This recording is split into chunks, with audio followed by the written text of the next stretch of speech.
Sports Radio 1350 WOYK. Here he swings and hammers it. Watch this one go. It's a game winner.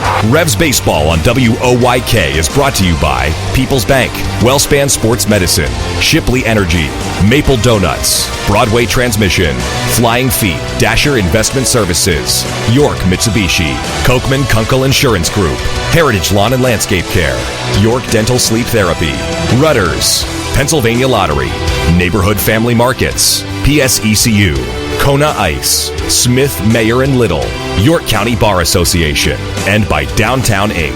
Swing and a deep drive to right field. Watch this one go. He fires. Game over. Base hit. It's a fair ball. Swing and a miss. He struck him out. He slides. He's in. Revs win it. Now, with the call of today's game, here's the voice of the York Revolution, Darrell Henry. Good evening, everyone, from People's Bank Park here in downtown York. Welcome to game number 58 of York Revolution Baseball. Tonight, game 2 of a 4-game series. The Revs taking on the first place Southern Maryland Blue Crabs. They got themselves a huge win here last night at the Revs' expense, and York trying to snap a 6-game skid here tonight. Hi again, everybody. Welcome to Revs Baseball. Darrell Henry alongside Matt Present. A beautiful night here in downtown York. And Matt, over the past week, all of these losses, all but maybe one, have been right down to the end. And one thing or another has gone wrong. Last night, had to like the approach from the Revs early in the game, getting Gabby Hernandez out by the 5th inning, but unable to do much against Southern Maryland's bullpen, and it was the Blue Crabs coming back for a big win. Yeah, 14 after last night, 15 one-run losses, 7 more two-run losses. They've been close in a lot of these games, and it just seems like they're lacking that finish, whether it be they get ahead and they're able to put a team away, or they fall behind and they come back. They aren't finishing that comeback, and it's not something physical, right? It's an intangible, much like a lot of things in this game, but they're knocking on the door, but now they need to knock that door down. Yeah, it is such a mental game, and these things can snowball so much, and that's what they're trying to get past here right now. 21-36 coming in tonight. Southern Maryland is 32-24 after their win last night. Lancaster was off, so they now have a 2-game lead for first place. And if we are looking at positives, Matt, they made life miserable on Gabby Hernandez last night, one of the league's top starters, 7 walks, and it started early, some really good at-bats. Again, though, just couldn't do it for a full 9 innings. Well, they really set the tone from the beginning. It really started with that Alonzo Harris walk. He had a really good at-bat. Then Burgess fouled off a lot of pitches, eventually got a pitch that he could handle, and he drove it out of the ballpark in the first inning. And then even in the second inning, Derek Robinson had a really good at-bat. So early on, they drove that pitch count way up there. I had actually said going in they should be looking to swing at first pitches, but Hernandez didn't really seem to have his best stuff. Yesterday, the Revs took advantage. But then once they got to the bullpen, they didn't seem to make the adjustment late in the game. Just one hit made it to the outfield in the final 4 innings. It was a 7-6 final here last night. The Revs trying to get off the schneid tonight, and of the last 8 games, 7 losses, 5 of those 7, again, by 1 run. Another one of those was by 2 runs. So they have lost 5 in a row in 1-run games, 8-15, as Matt mentioned. Last season, by comparison, 25-17 in 1-run games. So many of these contests, they have been just 1 play away. Tonight it'll be right-hander Curtis Parch making the start. He's 3-4 with a 4.86 ERA. Lefty Pat McCoy, who's made 5 starts for Southern Maryland and has been very good. He's 2-1 with a 2.66 ERA, and the Revs will face him for the first time here tonight. Coming up on our pregame this evening, Matt sits down with Angel Franco, or stood up. Were you standing or We actually did sit down. You did sit down? Yeah. Okay, so Matt does sit down with Angel Franco, who joins us on the program, and then we'll get Mace's thoughts on the micro and the macro, the game last night, but also the big picture and what he's looking at here these days. First pitch is set for 6:30 here tonight in York on Sports Radio 1350 WOYK. Having the gang over to watch the game? Keep them happy with great BestJet products from your neighborhood SureSave markets. Football fans, hockey fans, basketball fans, everyone's a fan of game day party planners with $18.93 deli items. BestJet hot dogs go great with BestJet kettle cooked chips. Or serve up a couple BestJet Rising Crust pizzas with 12 packs of BestJet soda. Throw the best game day party ever with BestJet products. Shop Sobel's Markets in Shrewsbury, Stewartstown, Whiteford, and East York, Wetzel's in Glenrock, and Nell's Market Fresh Foods in Spry. Celebrate the history of our national pastime at the National Baseball Hall of Fame and Museum in Cooperstown. See priceless treasures that will bring your baseball memories to life. Cooperstown is where you, your family, and your friends can relive baseball's greatest moments and honor the all-time greats of the game. Plan your family visit today at baseballhall.org. The York Jewish Community Center, where everyone is welcome. Voted Best of York, #1 Health Club, #1 Child Daycare Center, and #3 in the Kids Activities category for 2017. Bring in your Revs ticket in June and receive 1 month free. Check us out online at yorkjcc.org. Sports Radio 1350 is your home for local and national sports. The Big Sports Talker also has you covered with news throughout the day. Catch statewide updates on news and sports from Radio PA. Stock reports with Your Money Now, mornings and afternoons. And national news updates every hour from Westwood One. Stay up to date while getting your sports fix all day. Sports Radio 1350 WOYK. First in York, first in sports. The Somerset Patriots will be hosting the 2017 Atlantic League All-Star Game on July 12th at TD Bank Ballpark. To vote your favorite Revs players into the All-Star Game, visit AtlanticLeague.com, and for more information or for tickets to the game, visit SomersetPatriots.com today. The Revolution plays here. Play ball! The new Sports Radio 1350. Matt Present here with Angel Franco before Game 2 with Southern Maryland. And Angel, you were telling me last week that you started switch hitting at age 5. How did that go? What prompted you to begin switch hitting at such an early age? That was coming from my dad. He used to play when he was young too, and he told me that's gonna be much better for me in my career if I hit it like switch hitter, So he started teaching me when I was 5, and from that I just being a switch hitter. Did you understand at the time what it meant to be a switch hitter, or you just started doing it? No, that time I didn't understand what he's mean, but he's my dad and I have to trust in him, and that's what I did. So as you've developed as a switch hitter starting at such an early age, do you feel like you have a dominant side, or because you started so early they're both about the same? I think because I started early, I feel like the same. Yeah.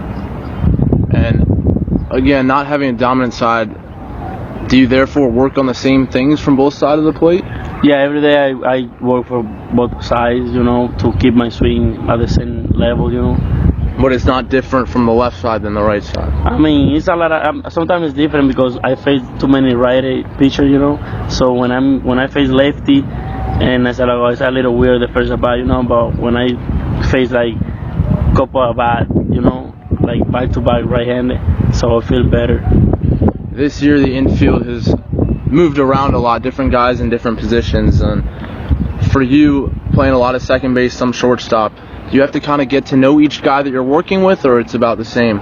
Yeah, you have to know the guy play besides you, You have to be communicating every play, Hey, you got this, you got that, you got first move, If you got to communicate with the guy that I play close to you, I think you guys are going to have much better work and better communication. How about on flips and stuff? Do different guys like it in different places? Not many guys like it, but sometimes it doesn't mean if you like it or not. You just have to do it, You don't have a choice. Now, last year you played in Omaha for the Storm Chasers, and right now the College World Series taking place there. I know you guys didn't play in that stadium, but what was the atmosphere like playing there, at AAA? I mean, that was fun. Like that level is like you are really close to the big league. You have like a lot of dreams, and you go every day to play good and to see if you got called up to the big league, But it doesn't happen. But we're still here and we're still playing hard, and believing that we can make to the big league one day. I'm sure you still have that dream, like you're saying. What do you feel like it is for you to take that next step? What will it take? Yeah, just keep working hard, get better in everywhere, like in defense, hitting, and the way play the games. Like we have a lot of stuff to work, but like I say, if you have faith in God and work hard, a lot of good things can happen. All right, Angel, thank you so much. Best of luck today. Thank you, man. All right, that is Revs infielder Angel Franco, who's in there tonight at second base, Matt, and such a solid, everyday, steady contributor for this team. Switch hitter, he can play all the infield positions, great with the glove, and a really good guy for the Revs to have added during the offseason. He is, and I think it's so interesting that he started switch hitting at the age of 5, and like he said, his dad just told him to do it, and of course at that age he didn't quite grasp the idea, but because he developed that muscle memory at such an early age, he's able to have the same approach from both sides of the plate. There's so many guys, even at the big league level, that have a power side and an average side, and it's not the same swing, it's not the same stance, and I think while being a switch hitter is advantageous, the fact that your approach is going to be a little different from each side makes it a little harder to work on, especially when you're struggling, because it's not the same from one side versus the other. But for him it is, and credit to him for starting at that early age, and credit to his dad, I guess, as well. Yeah, Mr. Franco with instilling that in him. We'll take a time out here in our pregame tonight and check in with Mace on the Broadway Transmission Managers Report up next. This is Dustin Hawkinsmith with the Keystone Sports Network. For the best Penn State football analysis and commentary, listen to Sports Radio 1350 every Tuesday, Thursday, and Saturday at 8 a.m. and after Revs games for the Keystone Kickoff Show. We'll bring you game reviews, player evaluations, and recruiting news. So for the best in Penn State talk, tune to Sports Radio 1350 WOYK for the Keystone Kickoff Show. Brought to you locally by your neighborhood SureSave Markets. Can't get enough of the Birds? WOYK has you covered. Join us all season on Mondays at 6 for the Baltimore Baseball Show, hosted by award-winning Orioles and National Baseball writer Dan Connolly from BaltimoreBaseball.com. Exclusive in-depth interviews plus the latest insight and analysis on the Orioles every week. Talking baseball with the Birds, Mondays at 6. The Baltimore Baseball Show on Sports Radio 1350 WOYK. First in York, first in sports. This is the Rich Eisen Show. Enough's enough in the 21st century. Football makes money, I get it. Football builds facilities as it's been doing at Baylor. Football is the engine that drives a lot of interest in the school. This day and age should be over where allegations of rape are ignored. How in the world does that happen anymore? Is this the button that plays? The Rich Eisen Show. Weekdays at noon on Sports Radio 1350 WOYK. Hi, this is Dan Patrick. Join me weekday mornings at 9 on Sports Radio 1350 WOYK.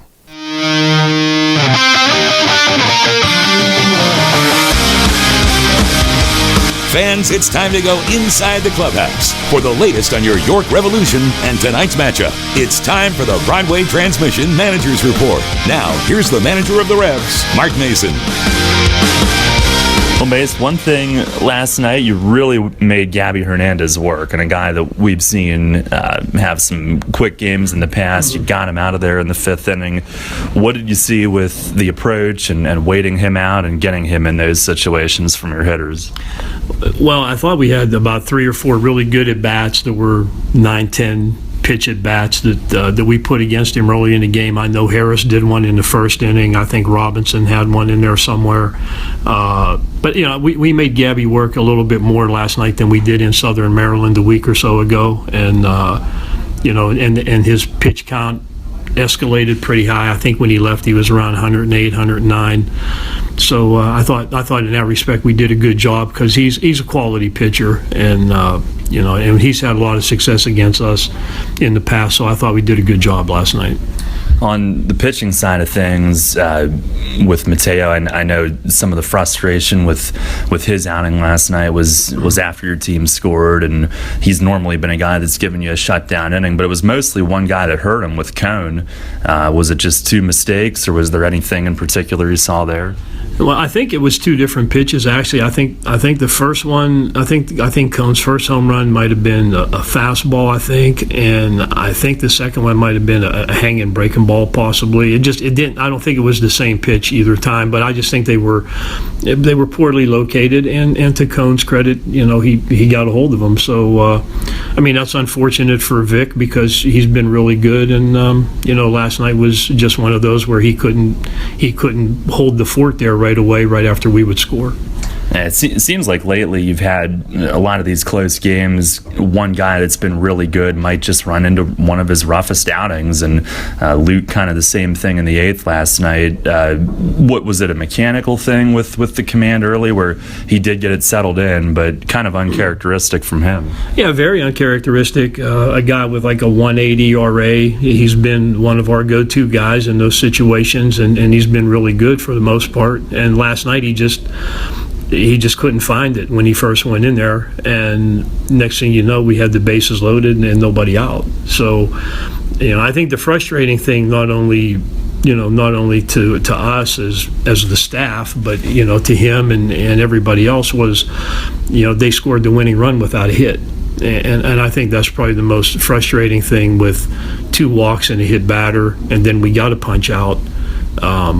But then the fly ball to right scored Allen from third base, and that was it. So it's just been that kind of half. I mean, it's just been that kind of half so far. If there's a way that something creeps out of nowhere that you don't expect at all, I mean, you don't expect Luke Westfall to go out there and hit a guy and walk 2. I mean, you don't. So, but that happened last night, and if we're going to do all these miscues, I'd rather get them all out of the way right now before we get into the next half. But we're trying to learn from it. I know we're having meetings and we're doing a bunch of things. Like we're trying to right the ship. And I mean, it's just right now we're in a rough patch. That's all. 2 years ago, there was a complete turnaround from first to second half. Do you see any similarities or any ways that you can kind of draw on that and do the same thing here this year? Well, I think so. You and I were talking earlier today. We have 15 one-run losses right now. So, I mean, it's not like we're getting door blown. If you're getting your doors blown off every night, then you would think, well, we don't have the talent. But we have the talent. I mean, we're in every game. We've had leads.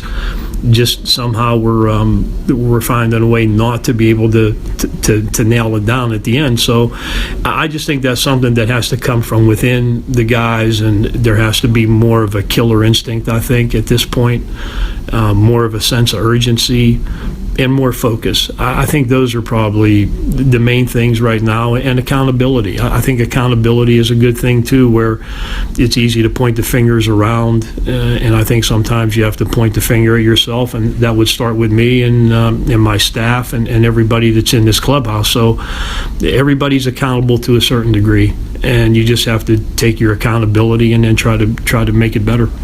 One thing with the lineup tonight, you've got Cruz 5th again, and he's hit pretty well here lately. A couple of hits last night, but is that also to break up the lefts and the rights?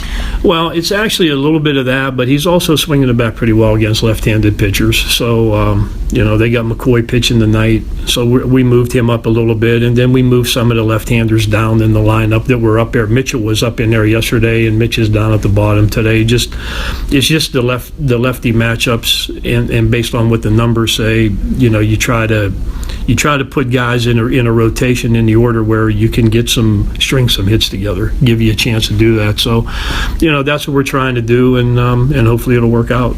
And lastly, you did the BP today with the short tosses, trying to cut down on the bigger swings. And did you sense for a while that was something you might need to do, or was that something you saw last night that led you to do that today?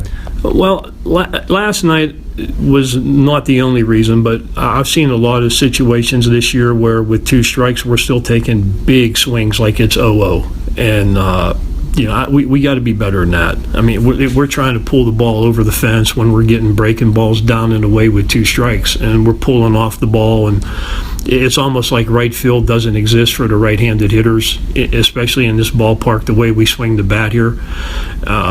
So, we need to focus on trying to hit the ball the other way when the situation calls for it. And if we would do that more, we wouldn't leave 9, 10, 11 guys on base every night. I really believe that. So today was the first day I brought it out. You know, I've brought it out in the past. I know the players are not a fan of it because they like to be pitched to, but sometimes you got to do a little bit of drill work outside and let the ball fly so they can see the flight of the ball and all those things. So we did it today, and we'll see how it works. All right, Mace, thanks a lot. Good luck tonight. Thank you. All right, Revs manager Mark Mason on the Broadway Transmission Managers Report. His team getting set to take the field. Here momentarily, Curtis Parch against Pat McCoy. Here tonight, your matchup, Parch 3-4 with a 486, McCoy 2-1 with a 266. For all of the success that the Revs have had against the Blue Crabs in recent years, they are just 3-7 against them here this season. Southern Maryland in first place, of course, and on the road 17-9 after their win last night. So the Revs will be trying to cool off the Crabs away from Regency Furniture Stadium. Curtis Parch heading to the game mound. We'll take our final pregame break. Starting lineups and first pitch for game number 58 of the season coming up next. You hear a lot about CPAP masks these days, but here's something you don't hear much about. Over half of the people who wear a CPAP mask for sleep stop wearing it within a year. How's that working for you? Dr. Gordon Bell would like you to hear this. York Dental Sleep Therapy has dental options that can help many of those people. If you or someone you live with is struggling with sleep apnea, visit yorksleep.com and see how Dr. Gordon Bell can help return your home to peaceful nights of deep, restful sleep. If you're groggy during the workday, if you wake up feeling exhausted, if you would like to get your nighttime sleep patterns back to a healthy state, get a confirmation from your doctor, then meet with Dr. Bell at his office on West Market Street in Hallam. He'll evaluate your symptoms and discuss which treatments would best suit your situation. Dr. Bell can restore restful sleep and get you feeling better day and night. York Dental Sleep Therapy. Call 316-1299 or visit yorksleep.com to learn more. Hey Revs fans, get points or great rewards just by supporting your team through the new Revolution Rewards program. Use the new York Revolution app to receive and earn points for ballpark food, store discounts, stadium tours, and more. Available through the Apple and Google Play stores, the York Revolution app also features team news and exclusive content, contests and promotions for Revolution prizes, online ticket purchases, live game streaming, and more. Download the York Revolution app today. Free stuff by supporting your team? That's Revs time. Your teams all the time. York's only place for local sports. Sports Radio 1350 WOYK.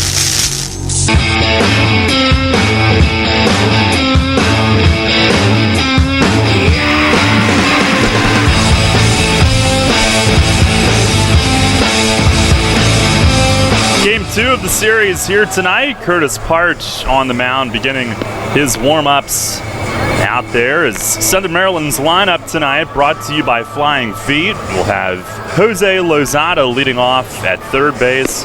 Edwin Garcia, the shortstop, hits second. Zach Wilson, the first baseman, hitting third. Cleanup man, the DH, Michael Snyder. Corey Vaughn in center will bat fifth. Devin Rodriguez, the left fielder, hits sixth. And it's Zach Cohn in right field. Luis Allen catching. And Brian Bistain at second base, hitting ninth. Again, Lozada, Garcia, Wilson, Snyder, Vaughn, Rodriguez, Cohn, Allen, and Bistain for Southern Maryland. For the Revs tonight, it'll be Travis Witherspoon in center leading off. Alonzo Harris in right field bats second. Hitting third and playing first base, Isaias Tejeda. Michael Burgess will DH and hit cleanup. Luis Cruz up to the 5 spot doing the catching. Angel Franco at second base will hit sixth. And then Ryan Dent at shortstop batting seventh. Carlos Trienfeld, the third baseman, hits eighth. And Jared Mitchell in left will bat ninth. Again, Witherspoon, Harris, Tejeda, Burgess, Cruz, Franco, Dent, Trienfeld, and Mitchell for the Revs. And Parch is ready to go. His 8th start, 12th appearance, 3-4 with a 4.87, 40 2/3 innings, 54 hits, 16 walks, 36 Ks. And Lozada will lead things off for Southern Maryland. Revs tonight in the alternate home whites with the shoulder stripes, Southern Maryland in their baby blue tops. And on a brilliantly sunny night, some puffy white clouds overhead, but the sun shining. Our Dasher Investment Services first pitch is up and away. And started tonight at 6:34 stadium time, temperatures in the mid-80s. Parch the windup and the 1-0, and that missed down low. Lozada hitting .215. Against the Revs, though, .367. He went 2 for 4 with an RBI and a walk last night. Here's the wind and the 2-0. And a fastball over for a strike. Nate Caldwell, our plate ump tonight. Buzz Albert at first. Derek Moshe, the umpire, at third base. Parch the kick and the 2-1. And there's a fastball, strike 2 called, in at the knees. 92 on that heater. Shadows creeping across from the third base side, just inside the line. And maybe just in front of the plate as it gets to Cruz. Here's the 2-2. And a line drive into right center, a base hit. Harris over in front of it, playing right field tonight. And he'll toss in. Lozada starts the game with a single. And now on base 4 out of 6 times so far in this series. Southern Maryland 13 hits last night in their 7-6 win. Here's Edwin Garcia. He's hitting .242. No homers, 9 driven in. Revs did hold him hitless in 5 at-bats last night. And Lozada running, Garcia fakes a bunt, and Cruz fumbles it, can't get a throw off. Pitch was down and in, it's a ball. And no throw, Lozada steals his 10th base. They continue to miss Gary Brown at the top of the order, out with some terrible back spasms that he's had for about a month, but Lozada with his 10th steal. Southern Maryland, an immediate threat here in the top of the first tonight. The corners will pinch in a bit, at least even with the grass. Now Tejeda at first backs away. Parch the 1-0, and there's a fastball for a called strike. A bit breezy today, the wind out to right center. Here on a warm night, that could certainly favor the hitters. Parch set. Peek back at second base. And the 1-1. Swinging a ground ball, skidded to second, right to Franco. He's up with it, throws to first. Productive out, though, for Garcia. Lozada goes to third base with 1 away. And right there, it shows you how big that the steal is, because that would have been a double play ball, but stolen base not only keeps you out of the double play if you're the Blue Crabs, but moves Lozada 90 feet away with 1 out. Now here is Zach Wilson, who against the Revs is 2 for 20 with 1 RBI. That one was the game-winning one on a sac fly in the 8th last night. 3rd in the league in total ribbies. The infield back. First pitch breaking ball is up. He's hitting .277, 9 home runs. And the game winner last night, his 40th run batted in, 3rd in the league. Hitting .321 with men in scoring position. Parch set, the 1-0, and a check on a fastball in. They appeal to first, and Buzz Albert says safe. No swing, 2-0. Parch's last outing, a 4-3 loss against New Britain. 4 1/3, 4 runs on 8 hits, and hit around a little bit early. Stayed in to get them into the 5th.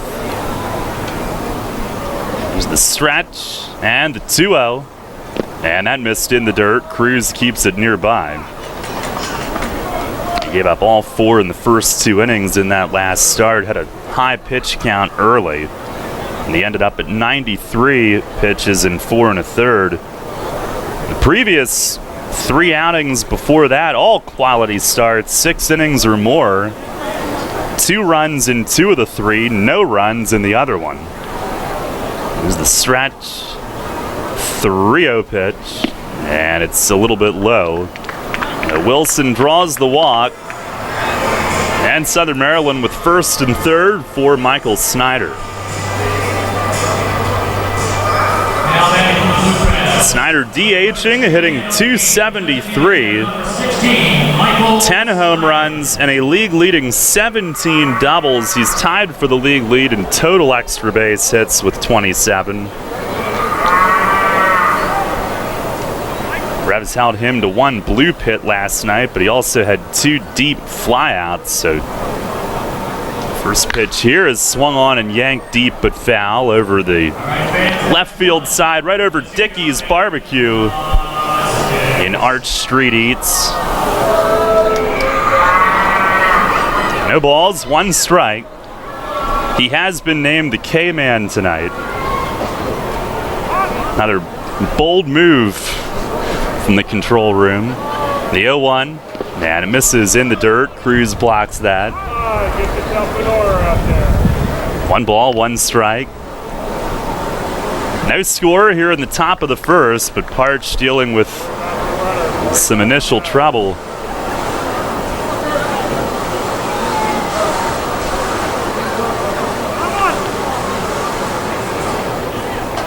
Looks in, he's ready.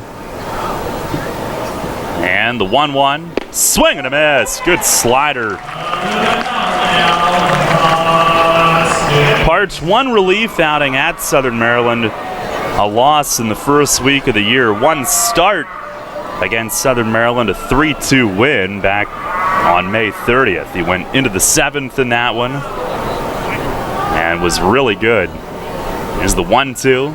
Slider dove away. Good pitch, good spot, but Snyder didn't even flinch.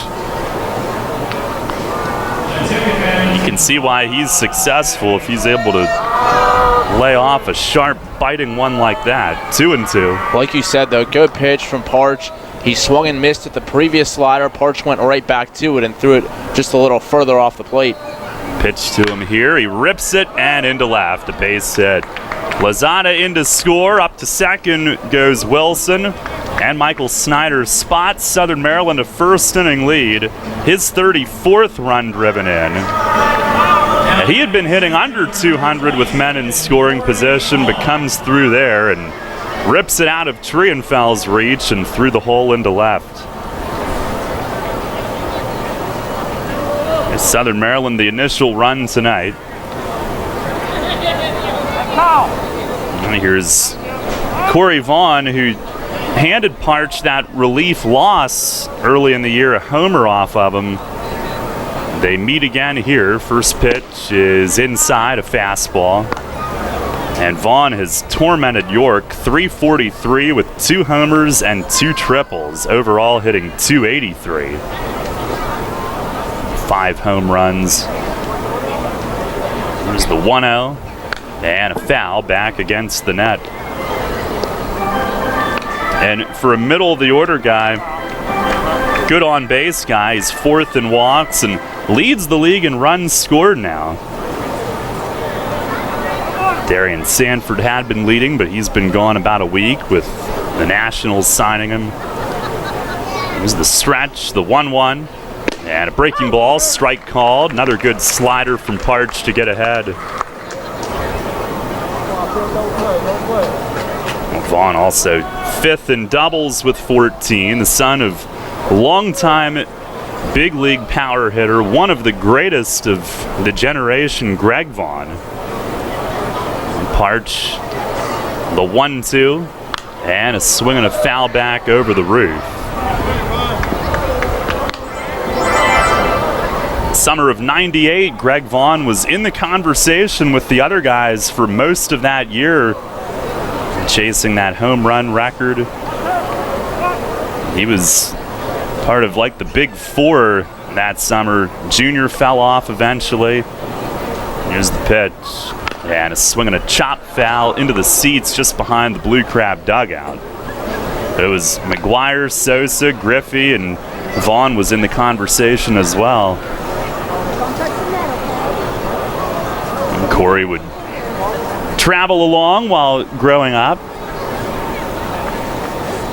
He said that his dad never forced him to play or anything, but he wanted to play. Pitch, and it misses outside, 2-2. Matter of fact, Corey went to San Diego State and played for his dad's late teammate, Hall of Famer Tony Gwynn. Fourth-round pick of the Mets in 2010. Made it to AAA in their system. Parch ready.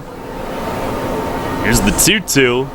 Swing and a liner foul. A little bit early, and he slams that one against the Dickey's Barbecue Shack and ricochets down to Mitchell in left field. Cruz is going to head out and have a chat with Parch here.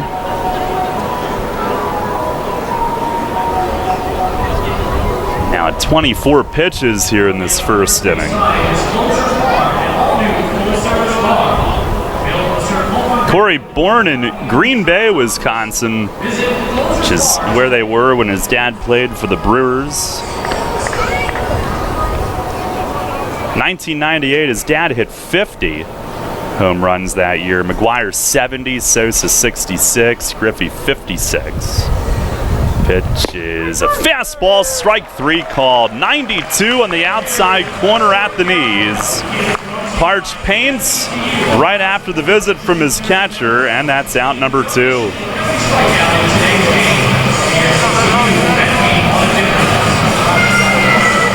Nice pitch there from Parch, coming in with the fastball at the knees on the outside corner.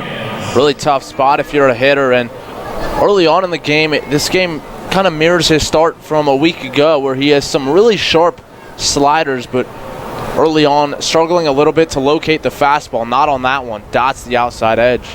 Here's Devin Rodriguez trying to hold him to 1 run. And this guy's been a chore to face. First pitch is a cross for a strike. 93 on that one. Last night, Rodriguez 4 for 5. He's hitting .390 in 33 games. 545 against York, 12 for 22.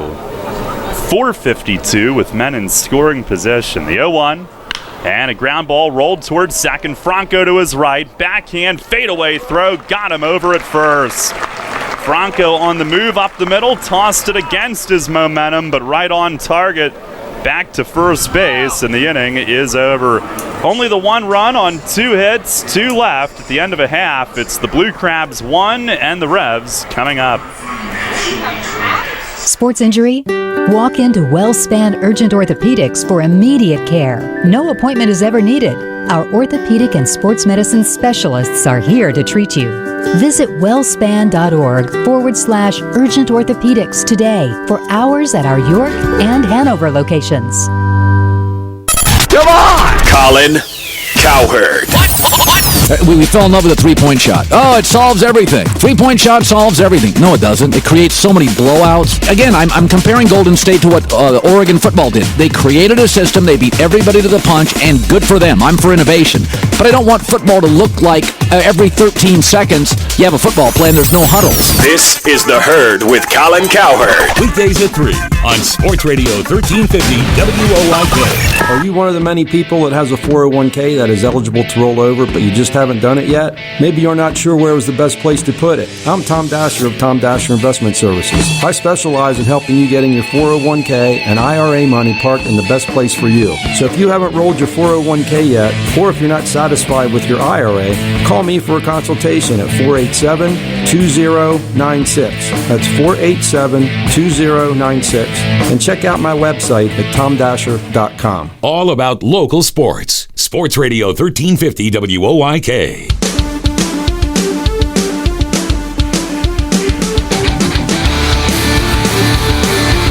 Here we go. Pat McCoy stopped his warm-ups to wait for Cannonball to fire. Revs face McCoy for the first time. It's his 6th start. He's 2-1 with a .267 ERA. 27 innings, 17 hits, 14 walks, 19 strikeouts. Opponents have only hit 179 against him. And tonight, the Revs going back to Polo coaching at third, Mace in the dugout. Alexi Casilla not quite back from the day-to-day groin injury yet. He'll coach at first base. And here's Witherspoon. First pitch is over for a strike. Having known Alexi for, I don't know, maybe 3 weeks now, he seems like he could be a great coach someday, the way he approaches the game. Witherspoon 10th in the league in hitting. Here's the 0-1. Swing and a miss. Fastball to the outer part of the plate. He's at 295 and has largely been hot, but Southern Maryland held him hitless last night. Here's the 0-2. And it just missed away. Good eye. Spoon hitting 343 against lefties. He's tied for 4th in the league in total hits with 56. 1-2, and that missed high and wide. Prior to last night, he'd been hitting around 350 over a 30-day stretch. Here's the 2-2, and a swing and a miss. Backdoor breaking ball got him, and McCoy starts his night with a strikeout. McCoy, who made it to the majors as a reliever with Detroit in 2014, 14 appearances. From Arizona, former 10th round pick of the Nationals out of high school back in 07. Made it to AAA with them, and then the big leagues with Detroit. And also AAA with the Orioles, Rockies, and Blue Jays. Here's Alonzo Harris, who lays off a ball away. Harris hitting 291, 341 against left-handers. 1-0, and he swings, bounces it to third. One big hop to Lozada, way in on the grass to field it, and he'll throw to first for the out. Ends up being a pretty short throw from where he took it, and there's 2 away. Well, this is a pretty big at-bat here for Tejeda coming up. Blue Crabs took a 1-0 lead, 2 quick outs, a strikeout and a ground out, and now you have the chance to really make McCoy work here in the first inning, throw some pitches, and hopefully extend the inning. Now here's Isaias hitting 276 with 7 home runs. Blue Crabs held him off the board in hits last night, 0 for 5. First pitch setting up in, and it hits Luis Allen's mitt right there for a strike. McCoy, a good Arizonian, I would imagine. His Twitter profile says, "Wish I was golfing." Some slider away, 1-1. Made his big league debut June 22nd of 2014 at Cleveland with a scoreless inning. Fires, and that's off the plate away. A couple of weeks later, he went on the DL with a hamstring injury, but came back, and his final 6 outings were scoreless. He went 3 scoreless innings in a game at Toronto.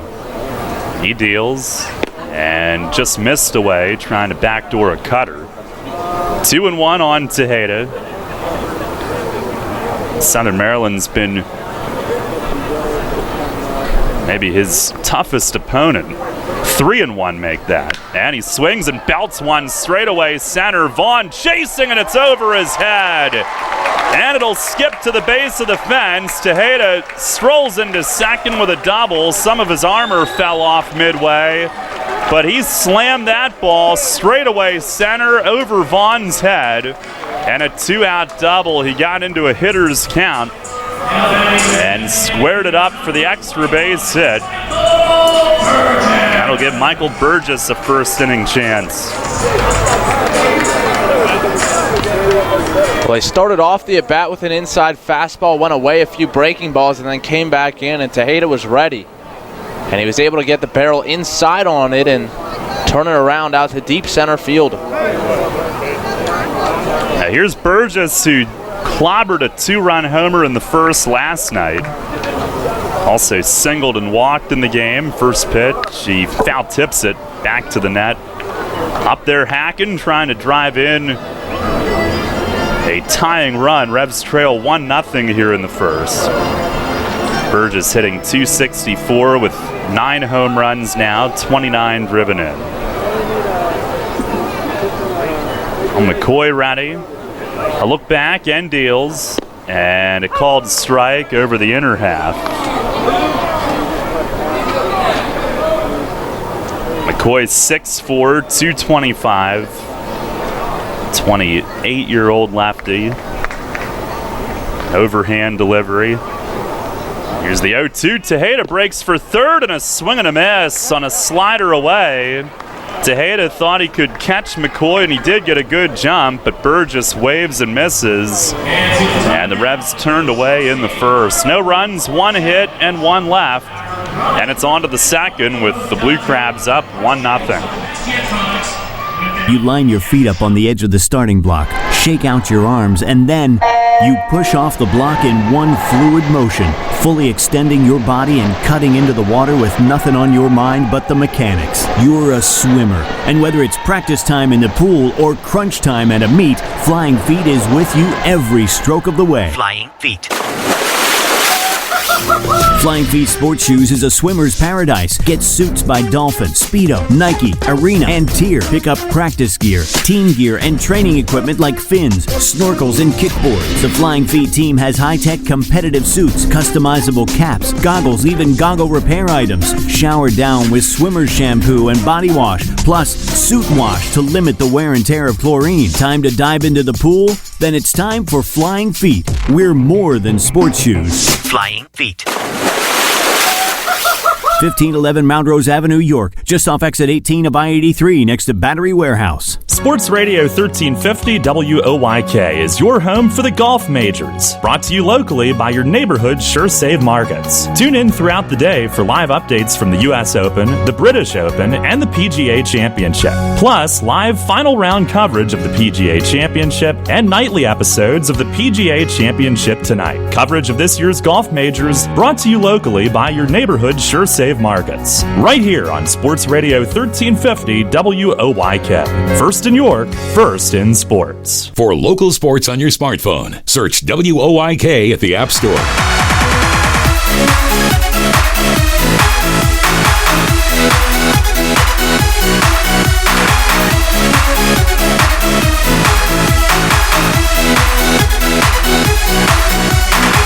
One nothing Southern Maryland. We head to the second inning tonight. And it'll be 7, 8, 9 coming up. Cone, Allen, and Bistain against Parch, who had a 27-pitch first inning, but got the final 2 on a strikeout and a ground out, limiting the damage to 1 run. Mace always talks about staying away from the crooked number, as he puts it, the big inning. Here's Cone, who hit 2 two-run homers last night. And he's been a problem for York. First pitch is outside off Cruz's mid. 3 of his 5 home runs for the year against York. So not only the 2 last night, but hit 1 a couple of weeks ago in Waldorf as well. 293 average, the pitch to him. He swings and fouls it back over the roof. Also tied for third in doubles with 15. Blue Crabs have 3 of the top 5 doubles hitters in the league. There's the 1-1. And a slider doesn't get the call on this one. Looked pretty good. Blue Crabs with the 2 home runs from Cone last night. As a team now, they've hit 50. As Parch fires. And a swing and a miss. Fastball to the outer half. The only 2 teams with more are both in the division. Lancaster and Sugar Land tied for first with 55. There's the wind, the 2-2. And a high fly, center field. Witherspoon had him played perfectly. Over toward right center a couple steps, and he's got it. 1 down here in the top of the second. On our WellSpan Sports Medicine injury report tonight, Casillas still day-to-day with the groin injury, and initially it sounded like we could have potentially seen him last night, but it hasn't played yet, but still saying that it will not be long for him. Well, here's Luis Allen, who's hitting .237. First pitch, he swings, hits it in the air toward the line and right. Long run, Alonzo Harris. Look at him jet, and he runs it down right against the line. It was fair still when he caught it, but Harris, with blazing speed, runs it down for out number 2. Well, he certainly covers a lot of ground, and that ball tailing away from him made it an even tougher play, and he went right into the bullpen, crossing over right on the line, but a nice job getting a good read on it, and that was the difference. He is a blur at full speed. Here's Brian Bistain, who initially was not in their lineup. First pitch is in tight, and it glanced off his arms. It's a hit by pitch. Last night he was hit on an attempted bunt, and was wondering if that might have been what was keeping them from putting him in initially today, but once they took BP, he was good to go. Well, it was interesting because on the original lineup card that was written, he was in there and crossed out in the leadoff spot, and then Patrick Palmeiro initially in the 9-hole playing third, but he's been banged up and wasn't good to go, so the Bistain, despite being scratched initially, was back in there as Lozada went from playing second to third. Here is Lozada, who looks at one a tad low. Bistain on, a 2-out base runner. Lozada singled, and what ended up being a big stolen base and a run scored in the first inning. Parcheretti and the 1-0, swinging a grounder, yanked foul up the first base side, right under one of the Revs bullpen seats. Bistain has 4 steals in 11 games played, only caught once, so he's a threat to go also. Blue Crabs third as a team in steals with 61, and he's got a healthy lead. 1-1, he's going, pitch is low, Cruz the throw tails, and Dent got slid into, tumbles over, and hopefully that glove hand is okay. Bistain went hard into it, and Dent on a knee, reaching right into the runner, trying to save that throw. And he is up to his feet, the glove off though for the moment. Seems to say that he's good. Chong and Mace a few steps out, but we'll head back. And good news that he's all right, but that hand gets exposed on a play like that. It does, and especially for the shortstop covering in that situation, he's running towards the runner, whereas the second baseman would be running in the same direction as the runner. So you have two guys going pretty close to full speed, running right into one another with the ball tailing towards right field. Now the 2-1 pitch, and it's just off the corner away. Another close one. And so far in the early going, Nate Caldwell stands really towards the hitter's side on the inside part of the plate, and he gives the inside strike more than most, but does not seem to be giving the outside strike. Now the 3-1, and a chopper toward the middle and through a base hit. Bistain around third, he will score on it, and Southern Maryland a 2-0 lead. Lozada, a seeing eye hit up the middle, drives in his 10th. The 2-out hit by pitch, and then a steal, and then Parch a close pitch he didn't get.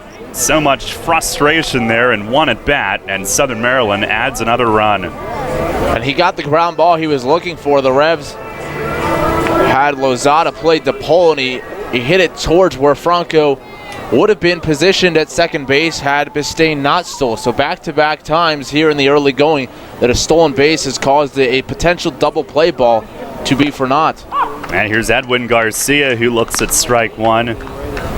Lozada 2 for 2. He continues to torment the Revs, more so than maybe any other opponent for him. Here's the 0-1. And it's ripped the other way. Diving play! Angel Franco sprawls out and steals a hit. full extension dive to his left. He had him played up the middle and had to lay out right down against the dirt, and on the ground with the glove outstretched, he squeezes it. Outstanding play to end the inning. 1 run, 1 hit, and 1 man left. We've played an inning and a half. It's 2-0 Southern Maryland. Money and business are essential to the strength of a community. So is cheering and celebration and music and fun. That's why York Revolution games, concerts, youth sports, special events, and more happen at a place called People's Bank Park.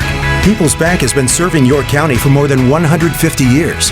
Always cheering, always celebrating, always committed to the things that make York County great. And to you having a great time at People's Bank Park. People's Bank, member FDIC, equal housing lender. Sports Radio 1350 is your home for local and national sports. The Big Sports Talker also has you covered with news throughout the day. Catch statewide updates on news and sports from Radio PA. Stock reports with Your Money Now, mornings and afternoons. And national news updates every hour from Westwood One. Stay up to date while getting your sports fix all day. Sports Radio 1350 WOYK. First in York, first in sports. Hear that? It's the sound of summer. Sound nice? Call Kona Ice. We do it all. Schools, sporting events, parties, both corporate and birthday. You name it, we'll be there. We bring the party to you. If you need a little bit of fun in your life, we're the shaved ice truck for you. Oh, and we fundraise too. This summer, cool down with Kona Ice. Give us a call at 1-800-KONA-ICE or visit us online at www.kona-ice.com. Kona Ice. Flavor our world. Your teams all the time. York's only place for local sports. Sports Radio 1350 WOYK.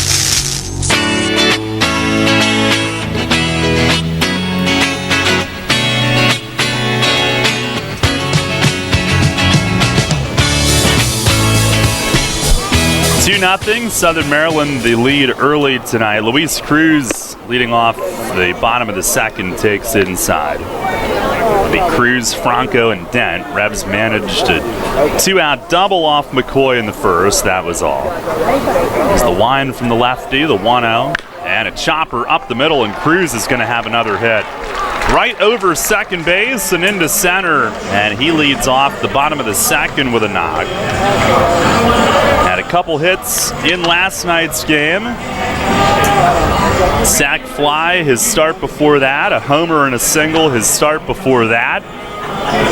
He's got a 3-game RBI streak coming in, and this time leads off with a base hit.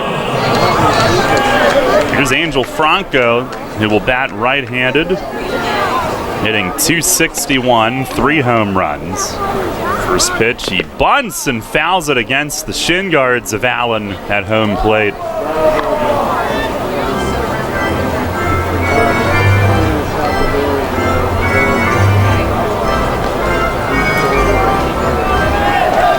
Last year, McCoy split his season at AAA Albuquerque with the Rockies, AAA Buffalo with the Blue Jays. He's ready. And a move to first. Back standing is Cruz. And I think that move in part to see if Franco would show again. He did not.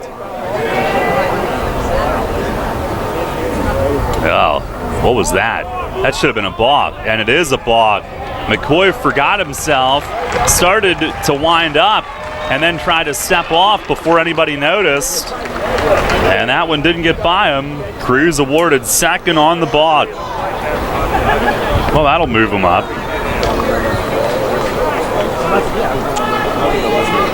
Let's see if Franco's still thinking bunt. The corners are in. And the 0-1, nope, he leaves it high, didn't square or show anything. Looks like he's up there to hit now. 1-1. Revs down 2-0 here early tonight. Here's the stretch and the pitch. And he swings and lines a base hit the other way. Cruz will be stopped at third, and the Revs with runners at the corners and nobody out.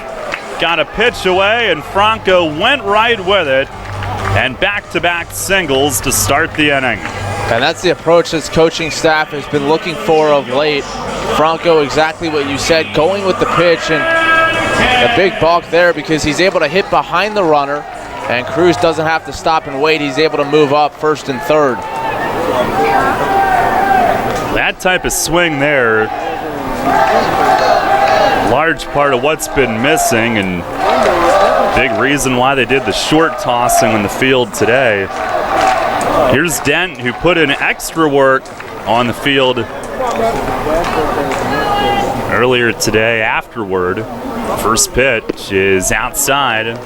Dent trying to snap out of a 2 for 26 his last 7 games, down to 237.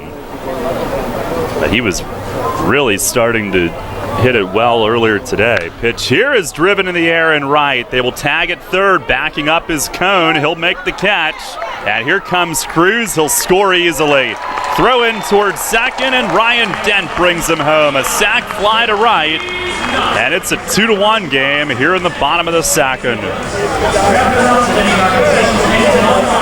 Well, we talked about how big extra bases were when Southern Maryland stole a couple. Now the ball comes into play because Cruz is able to move up and now able to score on the sac fly. That's a big thing that Dent was working on earlier today, driving the ball like that the other way, and he brings the run home from third. Here's Carlos Trienfeld with Franco at first and 1 out, a run home. And McCoy at the belt as the lefty's pitch, and a swing and a bouncer toward third, and just foul. Lozada charging in on the run. He fired to first, but that is the call of the plate ump, Nate Caldwell, and just foul in front of the bag. Well, Lozada charging in on that, and I think he was trying to get to it before it turned foul. He felt as though he would have been able to get off a good throw on the run and trying to get that out before giving second life to Trienfeld. Trienfeld at 205 with a couple of home runs. On our Heritage Lawn and Landscape Care home run contest tonight, John Moats, our contestant. Good luck, John. There's the stretch and the 0-1.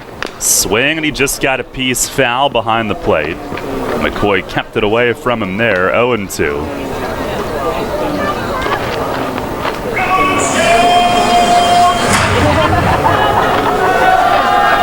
Two to 1 our score here in the bottom of the second inning. Rebs answering back with at least a run here early in this game.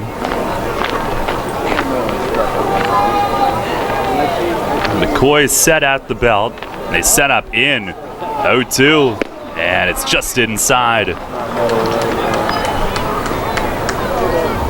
You almost want to yell down at them, inside, when you see them set up. They were way in. Well, they were, and that's a pitch that Nate Caldwell has been giving tonight. Now the setup away, 1-2, and a backdoor slider missed. 2-2 on Trienfeld. Franco at first with 1 out. Each team with 3 hits here in the first 2 innings. 2-1 Southern Maryland. McCoy standing tall, the 6'4" lefty, a long look and time finally asked for.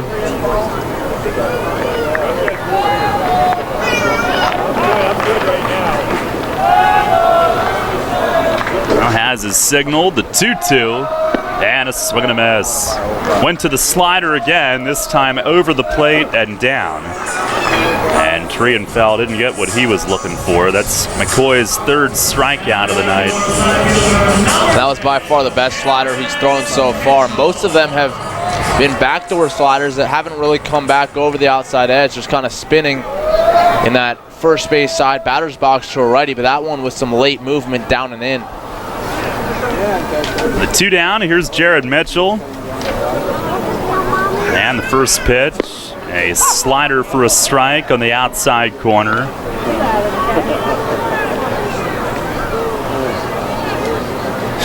almost like picking on him. One of the two lefties in the order.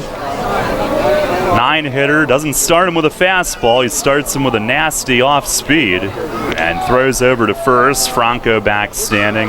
You also have the shadows now coming into play as well. They're just behind the mound, but maybe some glare in the outfield for the hitters. Mitchell's struggled against lefties. There's the 0-1, and he swings and lines a base hit to center. Struggle that. Franco goes to second, and the Revs with their third hit of the inning and fourth in the first two, and that'll get Witherspoon back up there. And it looked like an off-speed pitch there from McCoy, and Mitchell was out in front but able to keep the bat head in the zone, and he got the end of the bat on it, stayed back and drove it right back up the middle. Nicely done. Right over base on Derek Moshe, who had to duck underneath it. And Mitchell, little by little here this last week, has hit a lot better against lefties. That's his 6th hit, and 3 or 4 have been in the last week or so. Here's Witherspoon, who takes a slider for a strike.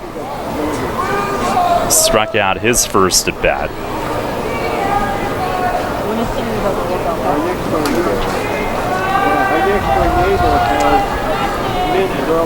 It's the 0-1. And that's inside, made him jump back. The Revs trying to get a little more, and that's an area where they've struggled with 2 outs, not capitalizing in full on some innings. It's the 1-1. Swing and a bouncer to shortstop, and Garcia waited, shoveled though to second in time to nip Mitchell.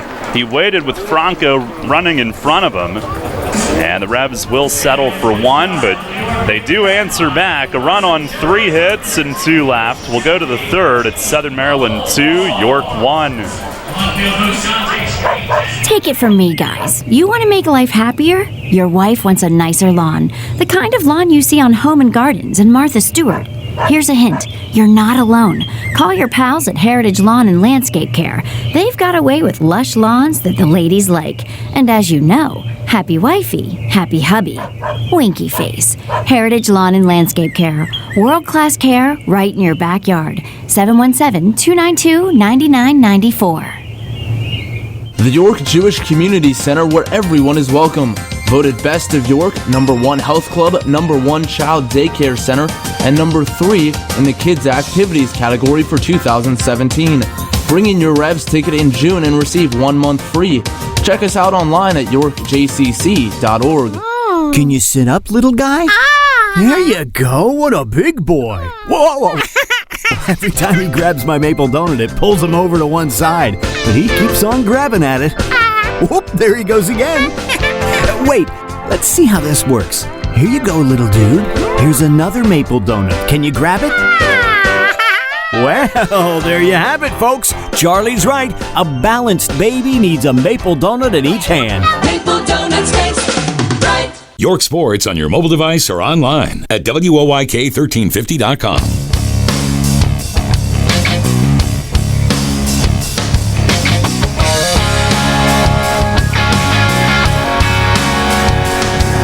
Head to the third, 2-1. Southern Maryland leads it. Parch with one more warm-up to throw, and he'll face 3, 4, and 5 coming up here.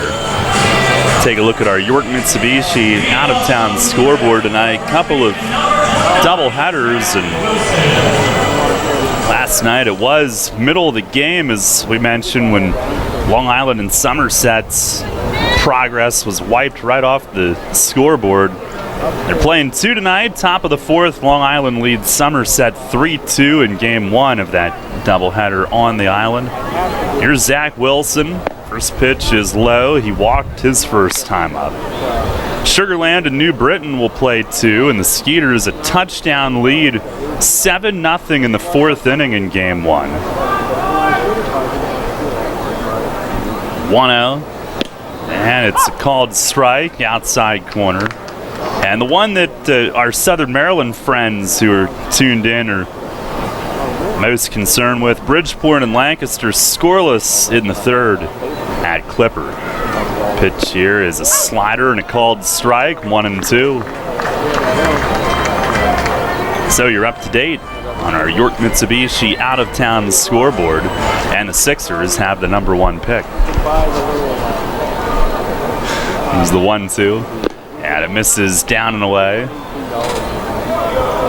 Matt has nothing to add to that. You're trying to entice me to go off on the NBA, aren't you? A little bit.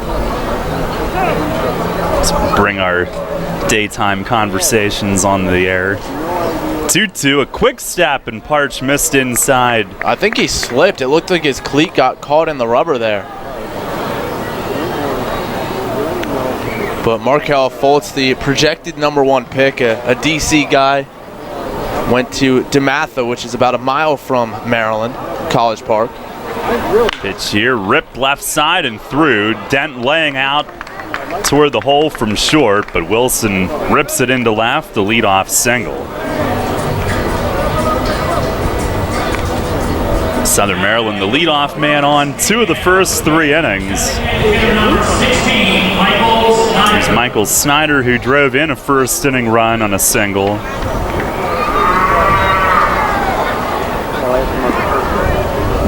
Two to 1, Blue Crabs, each team now with 4 hits.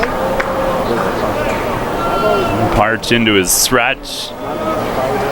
First offering is up and away. Tejeda at first, really shading his eyes, holding the runner, looking right into the setting sun.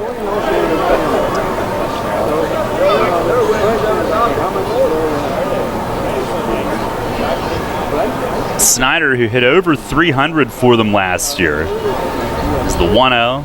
And he swings, hits one high and deep, left center, and it's going to go out over some playground equipment.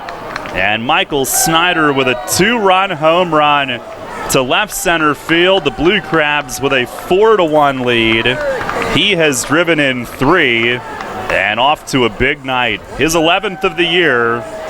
Witherspoon and Mitchell took a look, but they knew it was back there and no chance to really chase it. His league-leading 28th extra base hit, 11 now have been home runs. He hit 25 home runs for Southern Maryland in just 95 games last year. 4-1.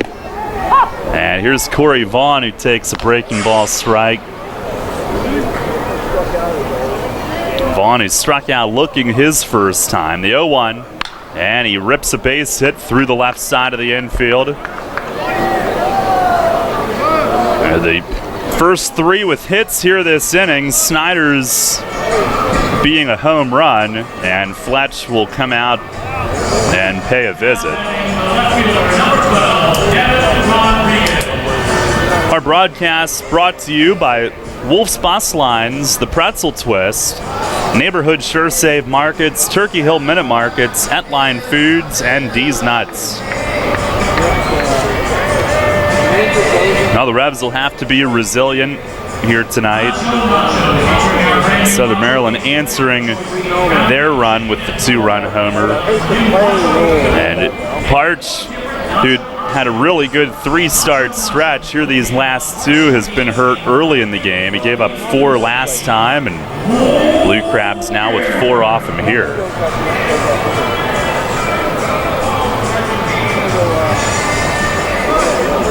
Now the visit breaks up, and Devin Rodriguez will stand in. Rodriguez a ground out to second, his first at bat. Parch with the pitch, runner goes, and the first one is lifted to shallow left center, a blue pit, and Vaughn keeps on running all the way to third base. First and third with nobody out, a 4th straight hit, and Dent would have been the best chance to go after that ball in shallow center, but he came over to cover with Vaughn running, and again, a man in motion pays huge dividends for Southern Maryland. Exactly right. Vaughn won't get credit with the stolen base, but he goes first to third on the play, and that a pop-up just about 10 feet back on the outfield grass. Had Ryan Dent been looking in at home plate, when that ball was put in play, it would have been a pretty easy catch for him. Southern Maryland getting the running game going early, and it certainly paid off. And now set up with still no outs, 1st and 3rd. Revs will get the bullpen active. The first pitch here is hit high in the air in left. Mitchell going back on it in front of the track in left center. He'll make the grab, but Vaughn will tag from 3rd. He comes home, and Zach Cohn, who we didn't even have a chance to intro, he's the hitter. He's got a sac fly, and it's 5-1. And he knew what he was looking for and got the job done on the first pitch. That's now 3 of the runs tonight coming as a result of the man in motion. Steals in the first 2 innings, netting runs, and then the unofficial steal, I guess, there from Vaughn on the hit and run 1st to 3rd and the sac fly to follow. Here's Luis Allen, and he looks at a fastball strike. So a 3-run inning. Again, the Revs have been really hurt by big innings. Here's the 0-1, and a swing and a miss. Allen slipped. He swung so hard, 0-2. Fly to right his first time up. 5-1 Southern Maryland. Revs with Joe Van Meter up in the bullpen. Rodriguez at first. Still a runner out there with 1 down.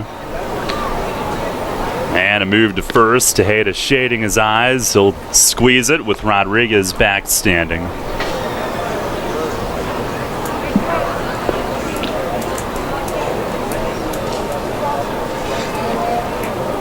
Parch ready. 0-2. And a ground ball towards second. Franco has to go to his left. Pivots, throws back, and Dent has all day to turn it. 4-6-3 double play. Franco had to go away from the bag, but it was hit fairly sharply, and Allen not the fastest. Plenty of time to finish it. 4-6-3. Haunton Buchanan relaying messages, signals sit down in the Revs bullpen, and Parch will get himself at least another inning. 3 runs, 4 hits, nobody left. We go to the bottom of the 3rd. It's 5-1 Southern Maryland. Having the gang over to watch the game? Keep them happy with great BestJet products from your neighborhood SureSave markets. Football fans, hockey fans, basketball fans, everyone's a fan of game day party planners with $18.93 deli items. BestJet hot dogs go great with BestJet kettle cooked chips. Or serve up a couple BestJet rising crust pizzas with 12 packs of BestJet soda. Throw the best game day party ever with BestJet products. Shop Sobel's Markets in Shrewsbury, Stewartstown, Whiteford and East York, Wetzel's in Glenrock, and Nell's Market Fresh Foods in Spry. This is the Dan Patrick Show. Everything the morning. Conor McGregor tweeted that he's back in for UFC 200. Hasn't been confirmed, but I told you this last week. I still felt like A, he's not retiring, and B, he'd be back in UFC 200. Now, is there a chance Conor McGregor knew what he was doing from the outset here? He had given UFC 200 all of this publicity, millions of dollars of publicity. Is there a chance Dana White knew what Conor McGregor was doing? Is there a chance that Dana White, being the businessman running UFC, would be in on this with Conor McGregor from the get-go? Now, before you say no, look at all the publicity generated. And if you knew the end game was still going to be Conor McGregor was still going to fight, would you have gone through this? And you can't say, boy, that's so far-fetched. There's so much money attached to this. I never say never when it comes to this stuff. The Dan Patrick Show. Break out some IDs. That's just good radio. Mornings at 9 on Sports Radio 1350 WOIK. First in York, first in sports. Sports Radio 1350 WOIK.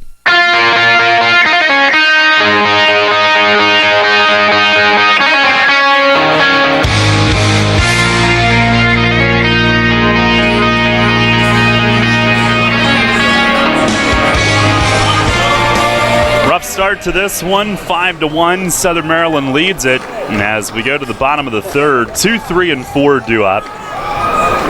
Alonzo Harris to start it off. He bounced out to 3rd against McCoy, his first at bat tonight. He was another one that took extra cuts on field today with Dent afterward as McCoy delivers a strike. Harris, Tejeda, and Burgess. Here's the wind and the 0-1. And a bouncer foul, third base side. 5 runs, 7 hits for Southern Maryland. 1 run, 4 hits for York.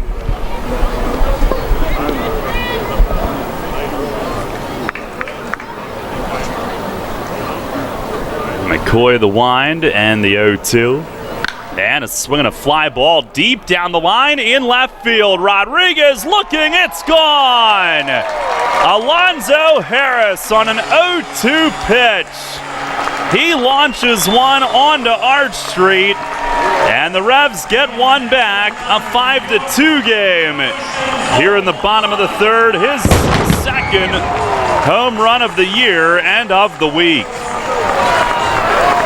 Well, you mentioned him staying late at batting practice. He was working on going the opposite way. That time, able to turn on an inside fastball, and a pitch that looked like he might have gotten it off the fist initially. He was able to get the hands pulled in, barrel it up, and send it up over the arch nemesis. The Revs get one back. Makes a winner out of John Moats on our Heritage Lawn and Landscape Care home run contest tonight. Here's Isaiah Tejeda. First pitch is over for a strike. John, you can stop by the Apple Chevrolet ticket office at your convenience. Give him your name, and that prize pack is yours. Here's the 0-1, and it missed off the plate away. Now Harris the home run. The Revs with their 5th hit. Second for extra bases. The other was Tejeda, a double in the first. Pitch is chopped high off the dirt at third. Fair is the call, and a long throw from Lozada gets him. And the Revs dugout signaling that was foul.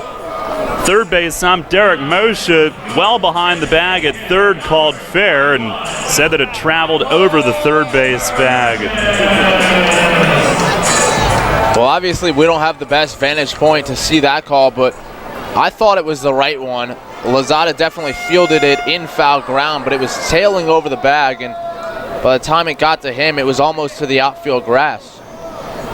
Here's Michael Burgess with one down, and McCoy with a cutter that runs away. Burgess a strikeout in the first.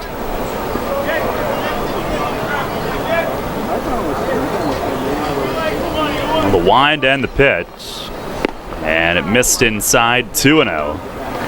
Southern Maryland now, they have scored in each of the first 3 innings. The Revs have scored in each of the last 2 innings. There's a pitch down and in, 3-0. The difference is the crooked number, but the Revs with plenty of time to come back. 3-0, and that's over for a strike, taking all the way. Lefties have held Burgess to a 229 clip. 3-1, and a rip up the middle, base hit for Burgess. Garcia at short was playing him up the middle but couldn't reach it. Burgess just over to the second base side of the bag and hit sharply. And that is their 6th hit here in the first 3 innings tonight.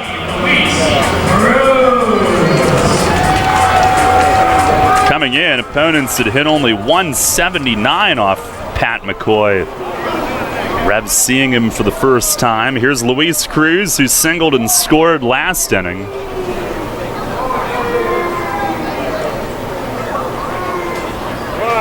And the first pitch, fastball to called strike. Trailing 5-2, but not quiet offensively here in the early going.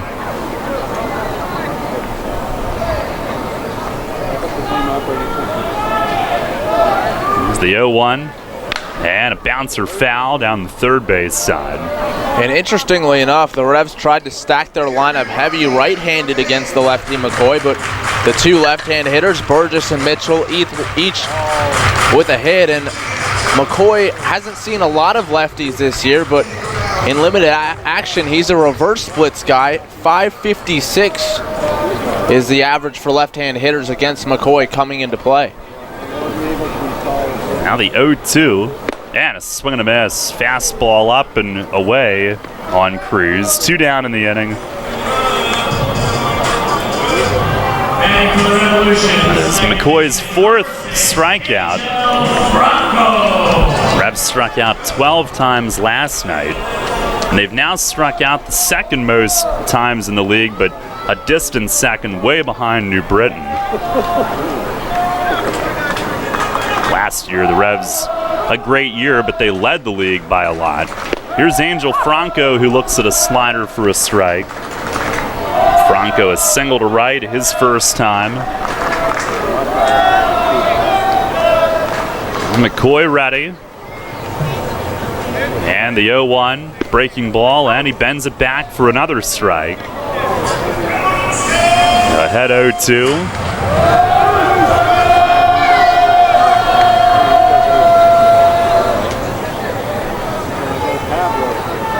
Now fires, runner goes, and a swing and a chop foul third base side. Burgess took off from first base on the pitch, and back in the first inning we saw Tejeda take off, and they must be seeing something with him not paying a ton of attention to certain runners.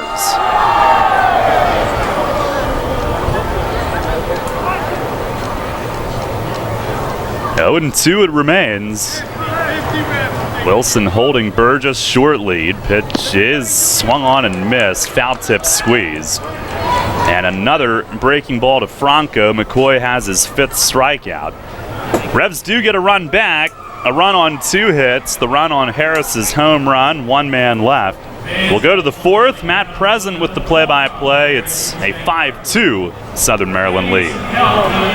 At Donegal, we understand there are many costs associated with running a business. That's why Donegal works with you to provide quality insurance products based on your business needs, and why we deliver that insurance at a price to fit your budget. Call your local independent Donegal agent today and discover why, when it comes to insurance for your business, Donegal is a better value. Contact Kochman Kunkel Insurance at 717-854-0300 or stop in at 3217 East Market Street, York. Locally owned and operated by Pam and Rudy Kochman. Kochman Kunkel Insurance. Hey Revs fans, now's your chance to win big with the Revs and Shipley Energy. This season, during every home game at Peoples Bank Park, it's the all-new Shipley Energy Grand Slam inning. Each game, 1 inning will be designated, and 1 name will be selected as the contestant. If the Revs hit a Grand Slam that inning, you could win $5,000. To enter, stop by Fan Services and fill out your form, or enter via the York Revolution app or YorkRevolution.com. Sign up today and win big with the Revs and Shipley Energy this season. What a game. The home runs, great pitching, even that foul ball over our heads. I know, it was so close I almost caught it. Maybe next time, Gus. Well, what about catching this? Pay me. The new scratch-off from the Pennsylvania Lottery, with top prizes of $100,000. That's more like a grand slam. Keep on scratching. Players must be 18 or older. Please play responsibly. Benefits older Pennsylvanians every day. Your county, your teams.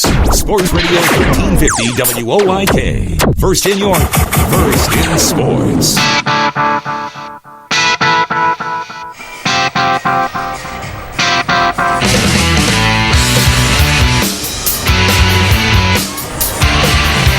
Revs get a run back on the Alonzo Harris solo home run. It's 5-2 Southern Maryland.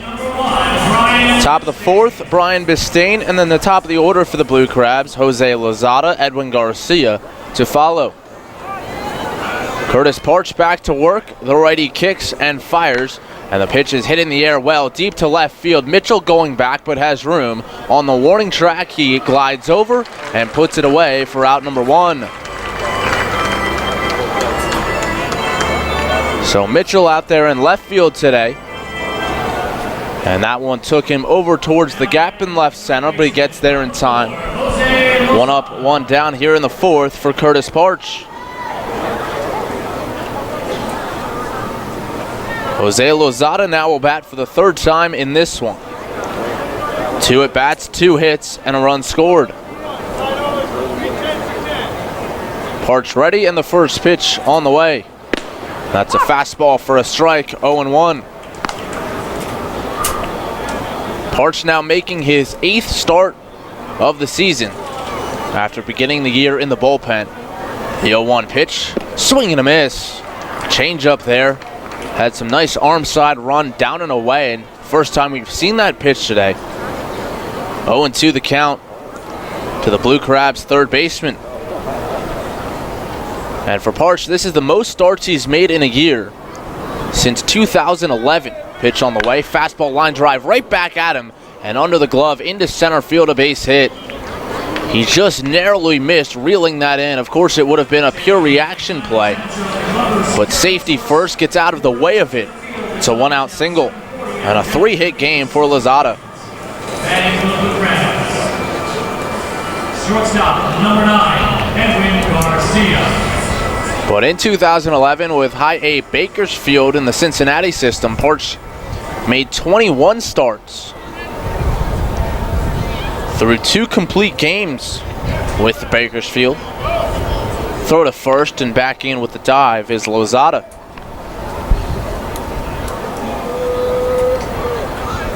Those 2, the only complete games of his career. He made 105 minor league starts coming into this season, but most of his work the last several years has been out of the bullpen. 1 on, 1 away. Edwin Garcia, the batter. Parch from the stretch, another throw to first, and again Lozada back in safely. Lozada stole a base in the first inning, his 10th of the year. And the Blue Crabs as a team have been 2 for 2 on the night and would have been 3 for 3 if not for the blue pit that advanced a runner first to third as Garcia slaps one foul down the line and right.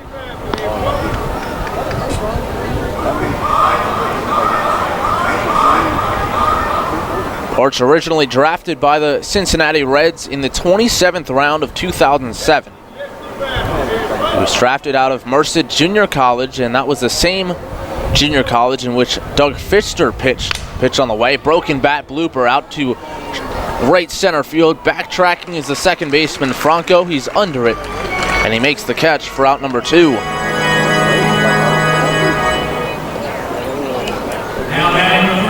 Two away, Southern Maryland ahead 5-2 here. Top of the 4th as Zach Wilson comes to bat.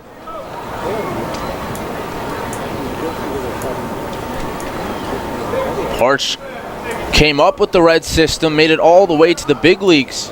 In 2013, he broke through with Cincinnati. First pitch to Wilson. Check swing, foul ball straight down at the plate. 0-1. Curtis Parch making his debut in 2013. And he was one of 7 who made their major league debut with the Reds that year.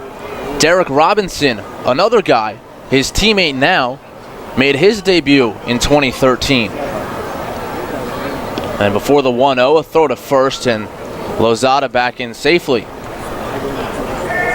Another guy on that list who made his debut in 2013, Billy Hamilton. And Hamilton and Parch came up together, working through the system.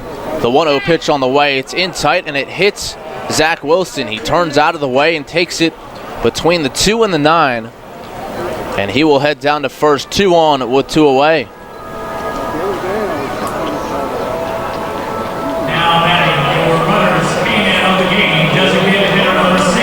So 2 aboard for Michael Snyder, who's 2 for 2 with a home run and 3 runs knocked in. But not only did Parch and Billy Hamilton debut the same year, but they also participated in the Arizona Fall League Rising Stars game together back in 2012 as Fletch will make another mound visit.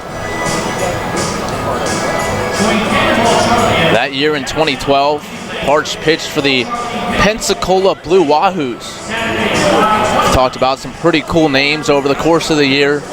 The Baby Cakes, of course. But first time I think we're mentioning the Blue Wahoos on the broadcast. Double-A affiliate of the Reds. Parch appeared in 45 games that year for Pensacola. Won 7, primarily a reliever. Fletch heads back to the first base side dugout as Michael Snyder who is DHing tonight, digs in. Snyder typically the first baseman, but tonight it's Wilson playing first. Middle of the infield looking for the ground ball. Pitch on the way. Breaking ball and a swing and a miss. Arch looks back at his landing spot, but he broke off a good slider to get ahead 0-1.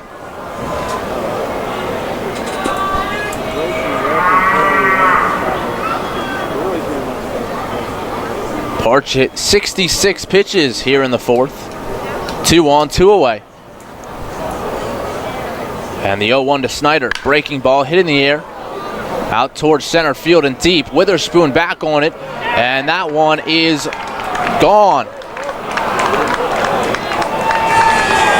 Snyder takes Parch out to the deepest part of the ballpark, right over the batter's eye in center field.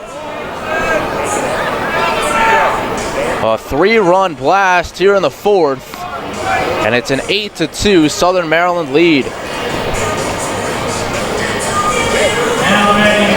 11th home run of the year for Snyder. And that'll bring up Corey Vaughn.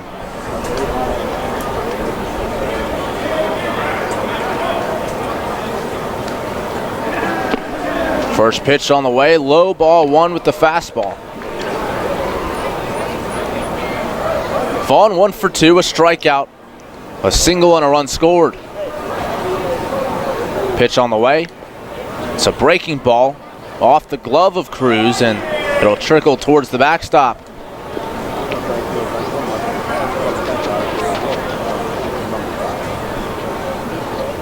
Two 2-0 the count. Vaughn the slightly open stance and the pitch on the way. Swing and a miss. A fastball and he chased it off the outside edge. 2 balls and a strike.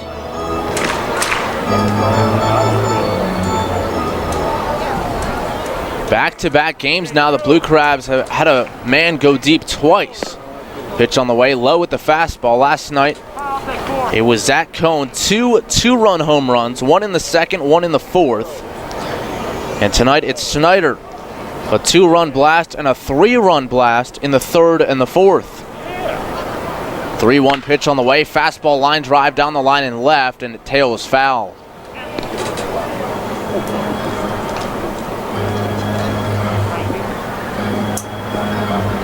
It's a 6 RBI game for Michael Snyder.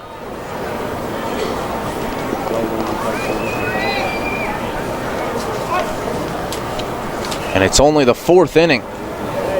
3-2 the count. And the pitch to Vaughn. Breaking ball in tight. It nearly got him, but it's ball 4 nonetheless. And it's a 2-out walk following the 3-run home run. And that looks like it'll end the night for Curtis Parch. Mark Mason out of the first base side dugout. By the way, the 6 RBIs in the game for Michael Snyder, the most by any Revs opponent this year. As Mace will take the ball from Curtis Parch. 2 home runs in the game, a big part of his rough outing here tonight. He leaves with 8 runs on the board against him. And Corey Vaughn at first base. Joe Van Meter coming in when we come back on 1350 WOYK. Enter Rutter's Summer of Freedom sweepstakes today. Look for the entry star, purchase participating products, scan your Rutter's rewards card, or enter VIP information at checkout and automatically be entered to win your choice of a 2017 Jeep Wrangler Unlimited Sport, Ram 1500 Bighorn Quad Cab, or Dodge Challenger RT from Stettler. Drive better, drive Stettler. Free gas for a year and one of thousands of prizes, including Red Bull, Pepsi, and Pennsylvania Lottery scratch-off tickets. Must be a Rutter's VIP to enter. Rutter's, why go anywhere else? Need material handling equipment for your company's busy season? Mid-Atlantic Industrial Equipment offers a full line of rental equipment to keep you operating at maximum efficiency. Forklifts from 3,000 to 15,000 pound capacity, narrow aisle reach trucks and order pickers, electric pallet jacks, scissor lifts, and forklift clamp attachments. Daily, weekly, and monthly terms available. Call today at 888-383-LIFT. That's 888-383-5438. And check us out online at midatlanticindustrial.com. The York Jewish Community Center, where everyone is welcome. Voted Best of York, #1 Health Club, #1 Child Daycare Center, and #3 in the Kids Activities category for 2017. Bring in your Revs ticket in June and receive 1 month free. Check us out online at yorkjcc.org. Follow York Sports on your Android. Search Sports Radio 1350 WOYK.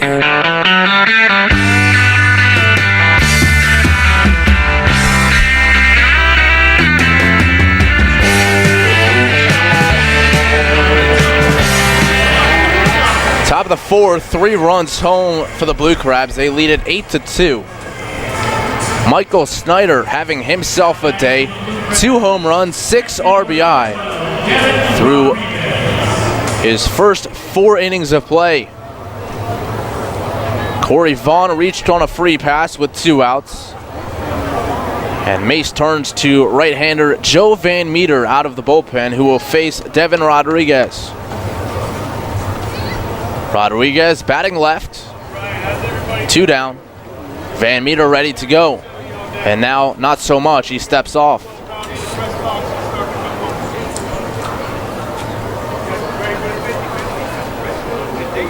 Van Meter making his 22nd appearance, 0-1, a .470 ERA.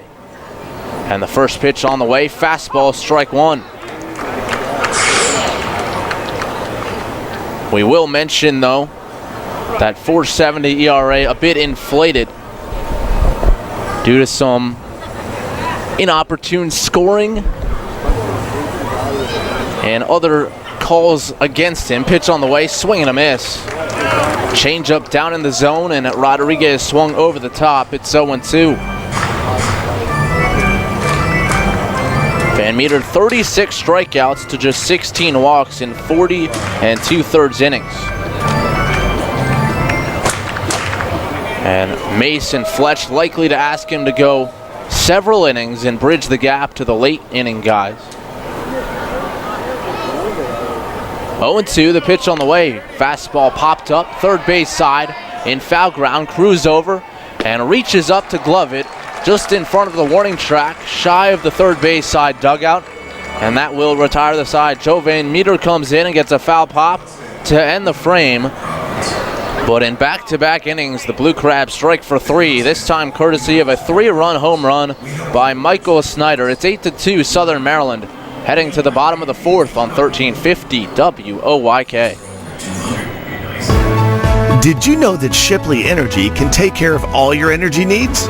From heating oil and propane to providing your home with electricity and natural gas. We also provide heating and air conditioning service and installation. All of your energy needs are under one roof at Shipley Energy. To learn more, visit ShipleyEnergy.com. Call 855-4SHIPLEY and don't forget to ask about our $100 rebate. Shipley Energy. Energy for life. Can't get enough of the Birds? WOYK has you covered. Join us all season on Mondays at 6 for the Baltimore Baseball Show, hosted by award-winning Orioles and National Baseball writer Dan Connolly from BaltimoreBaseball.com. Exclusive in-depth interviews plus the latest insight and analysis on the Orioles every week. Talking baseball with the Birds, Mondays at 6. The Baltimore Baseball Show on Sports Radio 1350 WOYK. First in York, first in sports. Dream big for less with a first mortgage or home equity loan from First Capital Federal Credit Union. Our competitive rates and terms make it so easy to purchase a new home or refinance your existing home. Either way, we've got you covered. Plus, our home equity loans with rates as low as 3.99% APR for 120 months give you the spending power you need for remodeling, education, you name it. For more information, visit us online at firstcapitalfcu.com. First Capital, putting you first. Federally insured by NCUA. Equal housing lender. First Capital Federal Credit Union. There's only one place for local high school sports. Sports Radio 1350.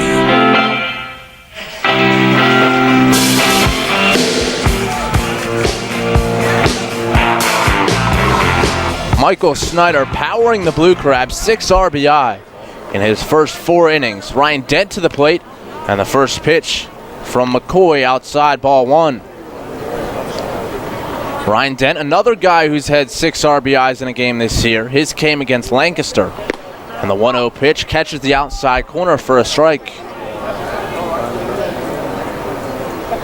Came a couple weeks ago, 30 minutes up the road. The 1-1 pitch, breaking ball, and it stays outside, 2-1. Dent in that game, 4 for 5, drove in 6, and doubled his RBI total on the year. The 2-1 home for McCoy, and it's a strike outside corner. Count even at 2 balls and 2 strikes.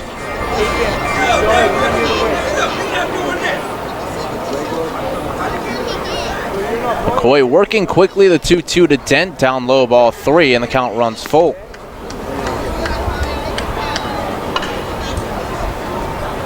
The Blue Crabs have had a 6 RBI man this season already. It was Wilson doing so. Pitch on the way, line foul as Dent stays alive. And like Dent, Wilson did it against the Barnstormers back on May 9th.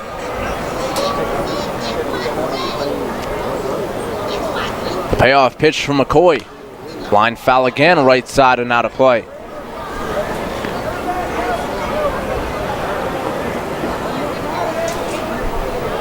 So Dent doing a nice job to protect. A sac fly to right field his first time up. The payoff pitch again, and it's outside, ball 4, a breaking ball. And it did not snap back over. And Dent has worked himself a leadoff walk. Now batting your third baseman, number 34, Carlos Trienfeld. So that brings up Carlos Trienfeld.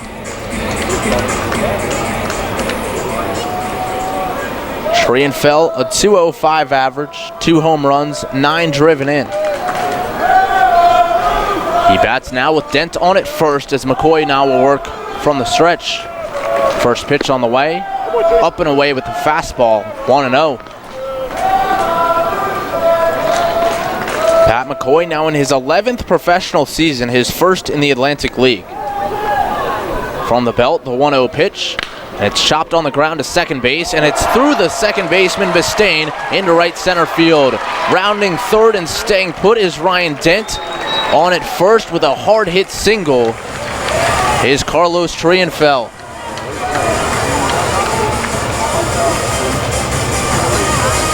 That one had a lot of topspin on it, and Bistain backed up, and the ball played him a little bit, but they're going to rule that it was hit so hard that Trienfeld gets the single.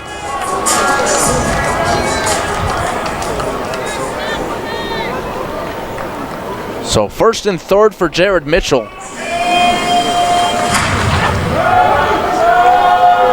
Mitchell a single his first time up. Stroked it right back up the middle. Revs have scored a run in the last 2 innings, trying to continue that stretch. And the pitch to Mitchell, swing and a miss, a first pitch breaking ball. And Mitchell waves and misses 0-1.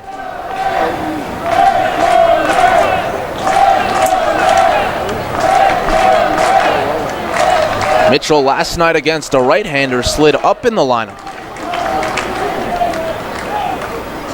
Batted in the 5-hole, but now back in the 9-hole spot against the lefty McCoy. The 0-1 pitch on the way, and that's in the dirt. 1 ball and 1 strike. Mitchell this season, .265 against righties, just .143 against lefties, but as Darryl mentioned, has done much better against lefties of late, and did so in the second inning with that single off of McCoy. The 1-1 pitch, fastball, and it's hit to second base. Up with it is Bistain to second one. The return throw to first, not in time. Jared Mitchell legs it out, and Ryan Dent comes in to score. The Revs now have scored in 3 straight innings and trimmed the deficit to 8-3.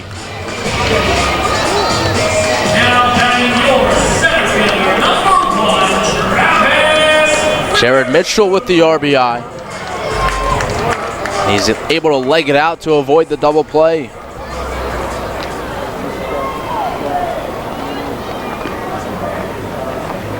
Top of the order now in Travis Witherspoon. Witherspoon 0 for 2, a strikeout and a ground out. Throw to first and Mitchell back in standing.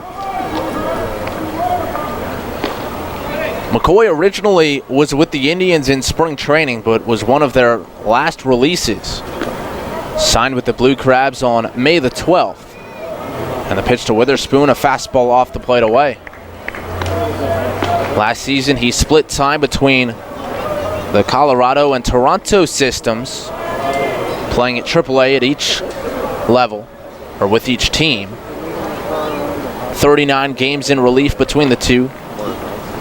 36 strikeouts in 44 innings. Mitchell goes for second. The pitch is a called strike, bobbled by Allen, no throw, and Mitchell in with a stolen base.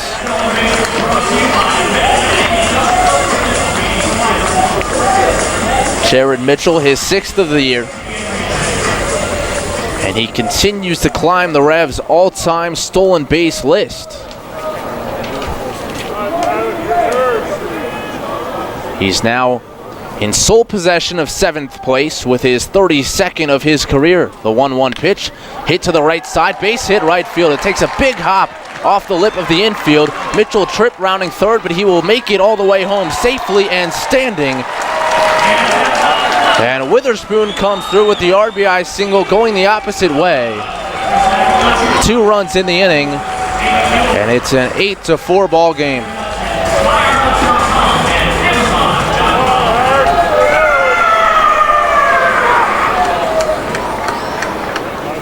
Really good approach there by Travis Witherspoon. At times he's seen his swing get a little long, but that time shortening up, just slapping it through the right side. And now action brewing for the Blue Crabs in their bullpen. It's Craig Stem, who initially was scheduled to start this game when we were given the probables because McCoy was dealing with a hamstring injury. He hasn't pitched since June 3rd, but they decided he was ready to come off the disabled list. First time pitching since that game against New Britain. And starting to run into a little trouble in the middle innings. Here's Alonzo Harris, first pitch on the way, and it's chopped to third. A big hop for Lozada to second one. The return throw to first, not nearly in time, with the speedy Harris legging it out down the line.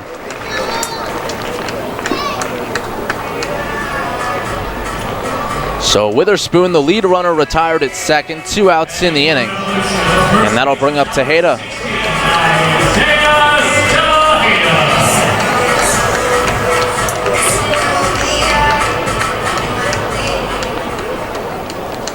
Tejeda 1 for 2 in the ball game, a double to center field his first time up, and a ground out to third base in the third. 8-4 Southern Maryland in front. The Revs have 2 runs home in the inning, and Alonzo Harris on at first. First pitch to Tejeda, fastball, strike one, outside corner. McCoy, originally a 10th round draft pick by the Nationals in 2007.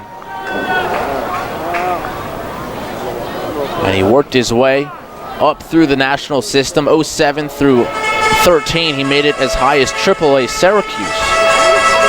And then the following year in 2014, signed with the Tigers as a free agent. 0-1 the count, the setup in. And the pitch on the way, fastball for a called strike, right over the heart of the plate. And Tejeda down in the count, 0-2. Like Darryl said, he debuted in 2014 with the Tigers. Struck out Michael Brantley in a game against Cleveland, the first batter he faced. The 0-2 pitch on the way, in the dirt with the breaking ball, and Tejeda lays off. It's 1-2. McCoy has pitched in 14 games at the big league level, an ERA of 3.86.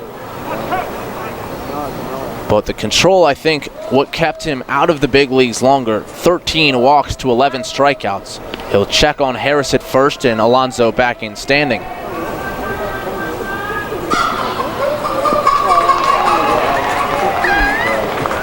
One ball, 2 strikes, the count to Tejeda. 2 men down. McCoy from the belt, kicks and fires. Fastball, line drive, foul, deep down the line and left. Tejeda able to turn on that one, get his hands inside. That was a tough pitch to hit fair, running in on the hands.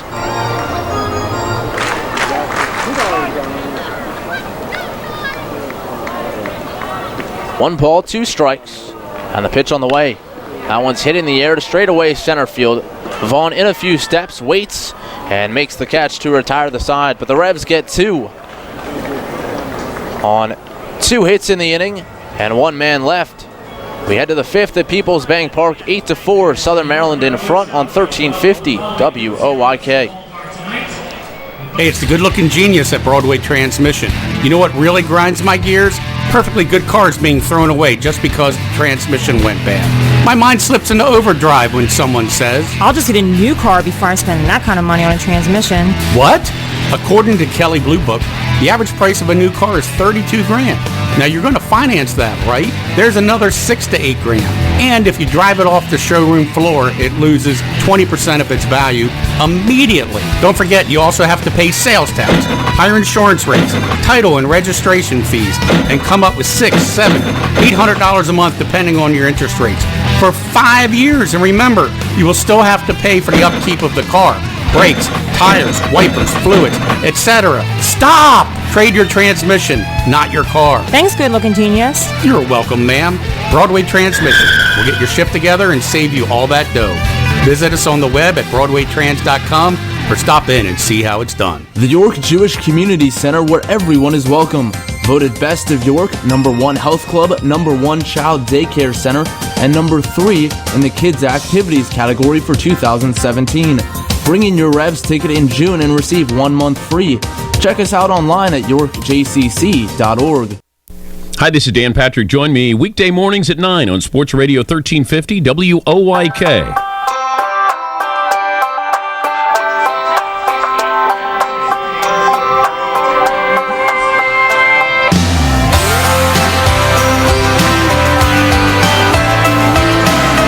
To 4, Southern Maryland in front, top of the 5th. Joe Van Meter got the final out in the 4th inning. He stays on. And he's been a guy who can eat some innings out of the Revs bullpen. He has gone as many as 2 2/3 this year, that coming in a game against Lancaster on June the 2nd.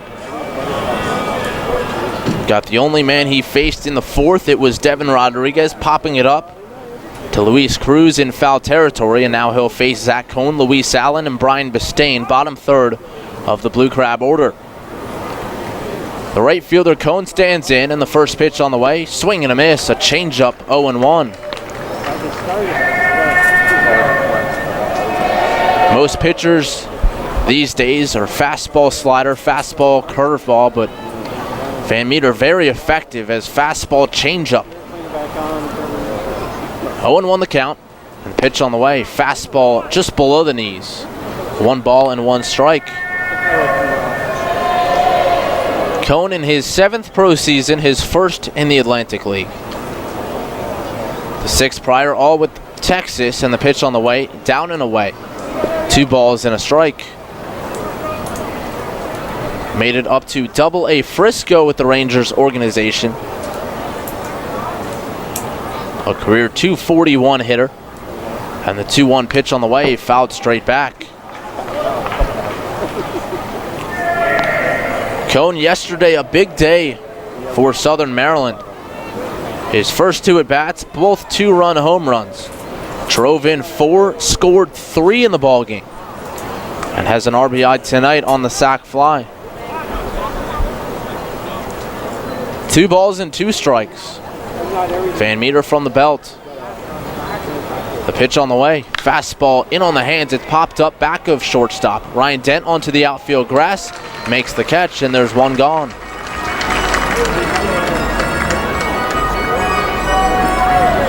Van Meter doing a nice job to run that fastball in on the hands of Cohn.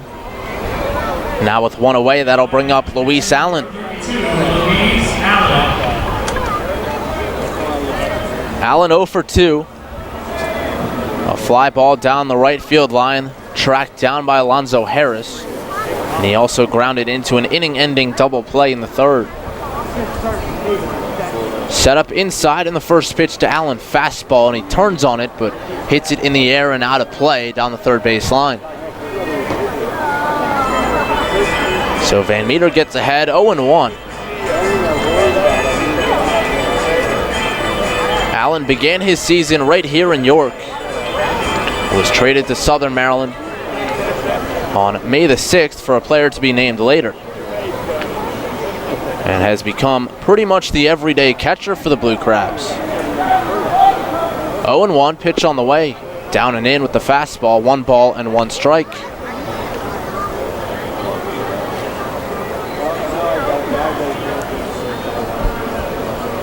Infield back, outfield straightaway. Van Meter kicks and fires, and the fastball misses down and in.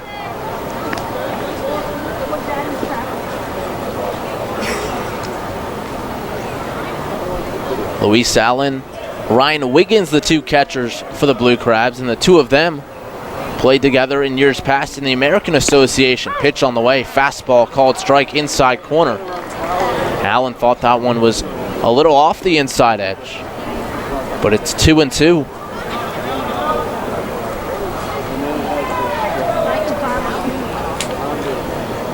Allen, a 2-hit game yesterday, also scored a run.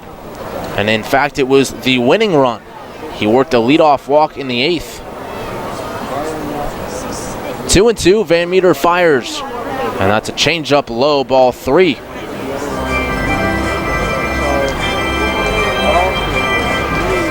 So Allen making Van Meter work.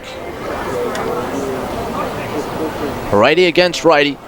And the payoff pitch, fastball inside, ball 4. A good at bat by Luis Allen. And that was certainly the book on him when he was here. A guy with a tremendous eye. In 9 professional seasons for Allen, he has walked more times than he has struck out, including his last 7 seasons, all in the American Association. So runner on for Brian Bistain. Bistain playing second base. And the first pitch from Van Meter. Fastball, strike 1, outside corner. The other note on Luis Allen that comes into play today is with Luis Cruz playing catcher for the Revs and batting in the 5-hole. He joins Allen and Tejeda as 3 different catchers. Pitch on the way, fastball down and away. 3 different catchers for the Revs this season that have all batted in the 5-hole. Not something you see too off of, but the Revs have gotten some pretty good production offensively from that position. 1 ball, 1 strike to count to Bistain. And the pitch on the way. That one's in the dirt and blocked down nicely by Cruz, who chases it halfway back to the mound.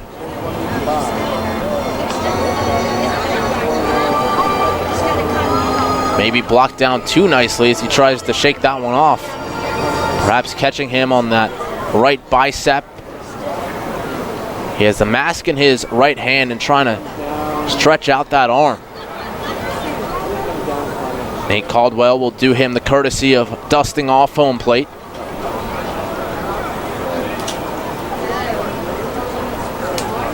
Two and 1 the count to Brian Bistain. With the Luis Allen walk, the Blue Crabs have had a man on in every inning. And they have scored in the first 4. They lead it 8-4. And the 2-1 pitch on the way. Fastball popped up, back of second, right at the second baseman, and it's Franco who now will come in a few steps and put it away.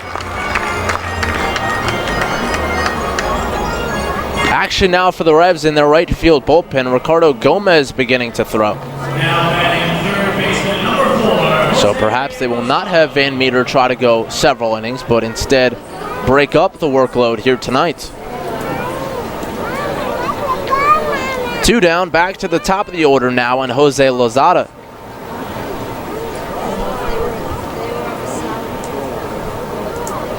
Lozada, a switch hitter, batting from the left side. And the setup inside, the pitch from Van Meter, a fastball popped up, foul and out of play.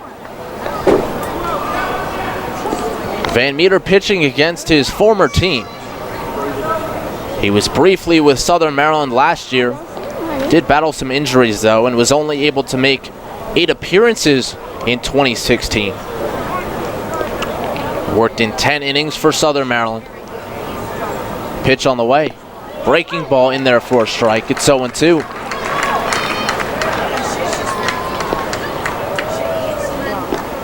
Van Meter began his time in the Rangers organization, drafted in the 21st round of 2010. Ahead here, 0-2. Allen goes in the pitch to Lozada. It's in the dirt, and no throw down by Cruz, just a pump fake. Allen got a running jump. Tejeda not holding him all that closely. It looked like he was actually playing in front of Allen at first base. So another stolen base. That's number 3 of the game for the Blue Crabs. And Luis Allen into scoring position with 2 away.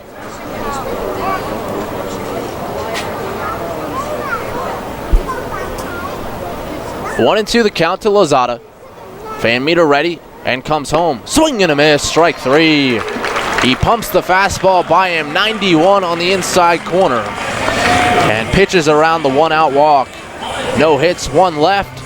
As we head to the bottom of the 5th, it's 8-4 Southern Maryland on 1350 WOYK.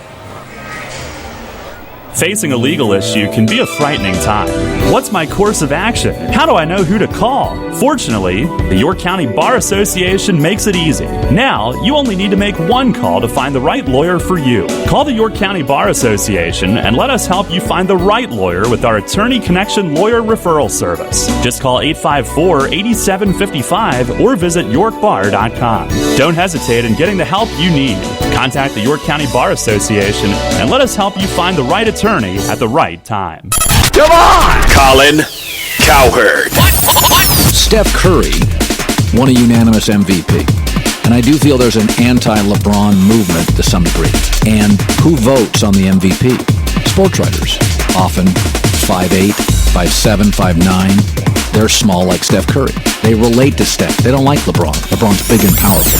This is The Herd with Colin Cowherd. I'm blowing everything up. We're starting weekdays at 3 on Sports Radio 1350 WOYK. Enter Rutter's Summer of Freedom sweepstakes today. Look for the entry star. Purchase participating products. Scan your Rutter's rewards card or enter VIP information at checkout and automatically be entered to win your choice of a 2017 Jeep Wrangler Unlimited Sport, Ram 1500 Bighorn Quad Cab, or Dodge Challenger RT from Stettler. Drive better, drive Stettler. Free gas for a year and one of thousands of prizes, including Red Bull, Pepsi, and Pennsylvania Lottery scratch-off tickets. Must be a Rutter's VIP to enter. Rutter's, why go anywhere else? All about local sports. Sports Radio 1350 WOYK.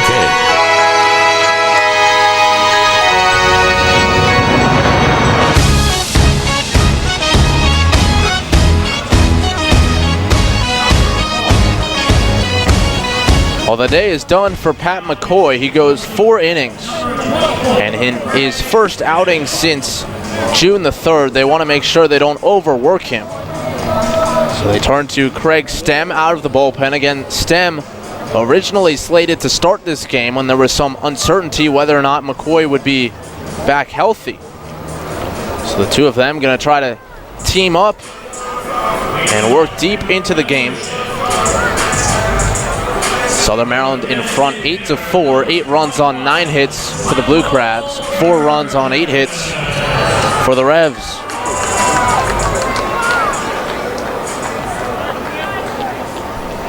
Stem will face Isaias Tejeda. I thought I had, but I guess he flew out to center, so it is Michael Burgess. And then Luis Cruz and Angel Franco. First pitch on the way. And Burgess takes a strike outside corner, 0-1.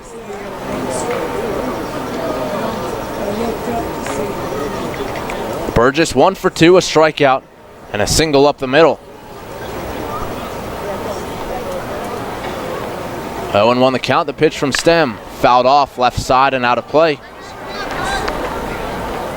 Stem making his 3rd appearance on the year, but the first 2 were both starts.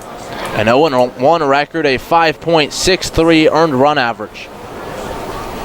He's worked 8 innings, given up 8 hits, 6 runs, 5 earned. Walked 6 and struck out just 2.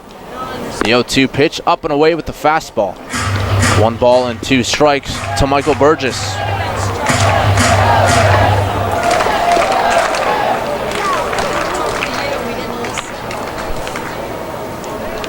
Pitch on the way, fastball again, misses. This time off the plate away, and Burgess now works with an even count. It's 2-2.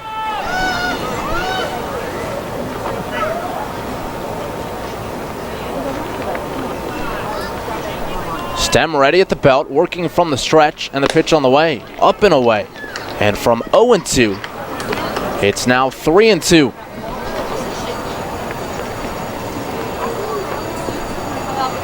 Infield plays Burgess heavily to pull. Outfield relatively straight away, and the payoff pitch fouled straight back. The final line on Pat McCoy, 4 innings, 8 hits, 4 runs, all earned. He walked 1 and struck out 5.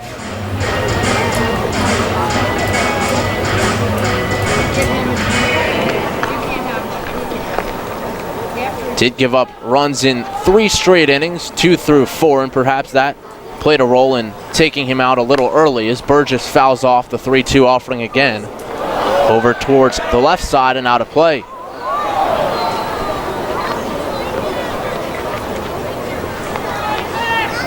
So Burgess now gets to hit against a righty.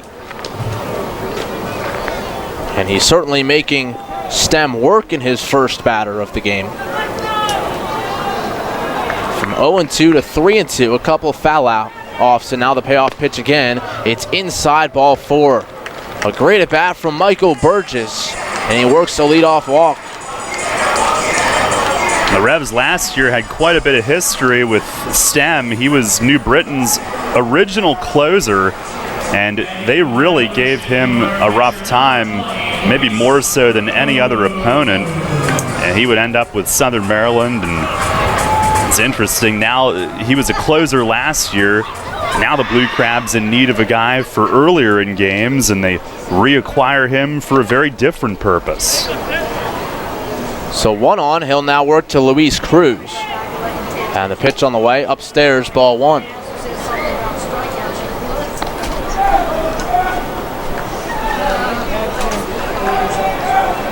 Cruz scored the Revs' first run of the ball game, singled up the middle in the second. Advanced to second on a balk call. McCoy got a bit confused. Pitch on the way. It's a fastball off the plate away. 2-0 the count.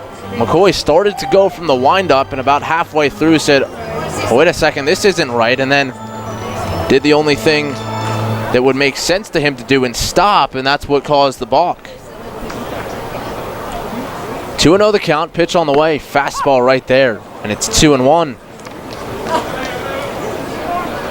Cruz looked to be taking all the way on that one.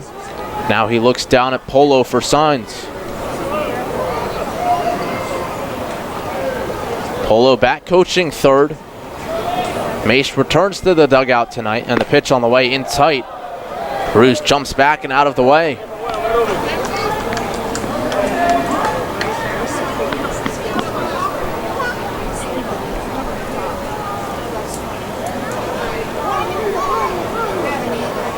So it's now a hitter's count, 3-1.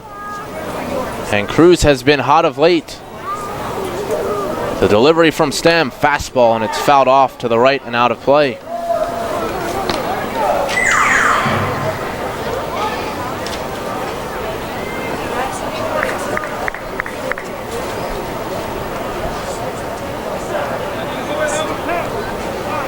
Full count now 3-2, and Stem already 13 pitches in just 2 batters. Payoff pitch, chopped back up towards the middle. A backhand attempt by the second baseman, Bistain. It's off his glove and into center field. He went to a knee to try to haul it in, and it took a big hop and caught a piece of the leather on the way by. And it'll be an infield single for Luis Cruz. You mentioned Polo going back to third tonight, and I think they put Mace out there initially to have 2 coaches on the field with all of the base running mistakes, but now that that's kind of settled down a little bit, knock on wood, and Polo, he really is an outstanding third base coach, and it did not take him long to become a really good one when he started that back in 2010.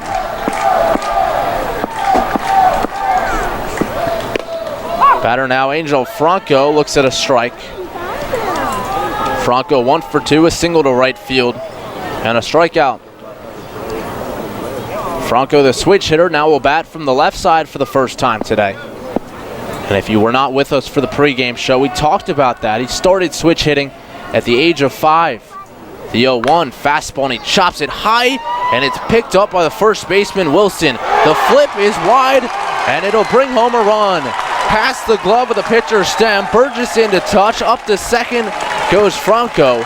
A huge hop on Wilson, and he was able to reel it in, but the flip way offline and over towards the Revs' first base side dugout, and they get a run home. It's 8-5.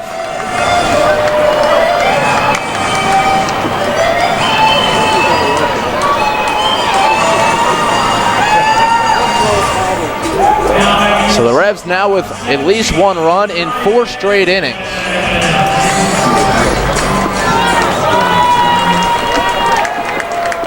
Likely an infield single and an error, but we'll wait on the official verdict as Ryan Dent digs in.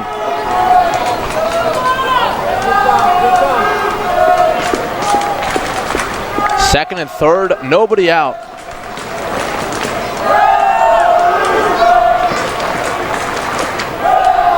And the first pitch hit well straight away center field. This should get the run home. Backpedaling is Vaughn all the way back to the warning track, makes the grab. Tagging at third base is Cruz. He will come in to score. Second to third goes Angel Franco, and all of a sudden it's a 2-run ball game.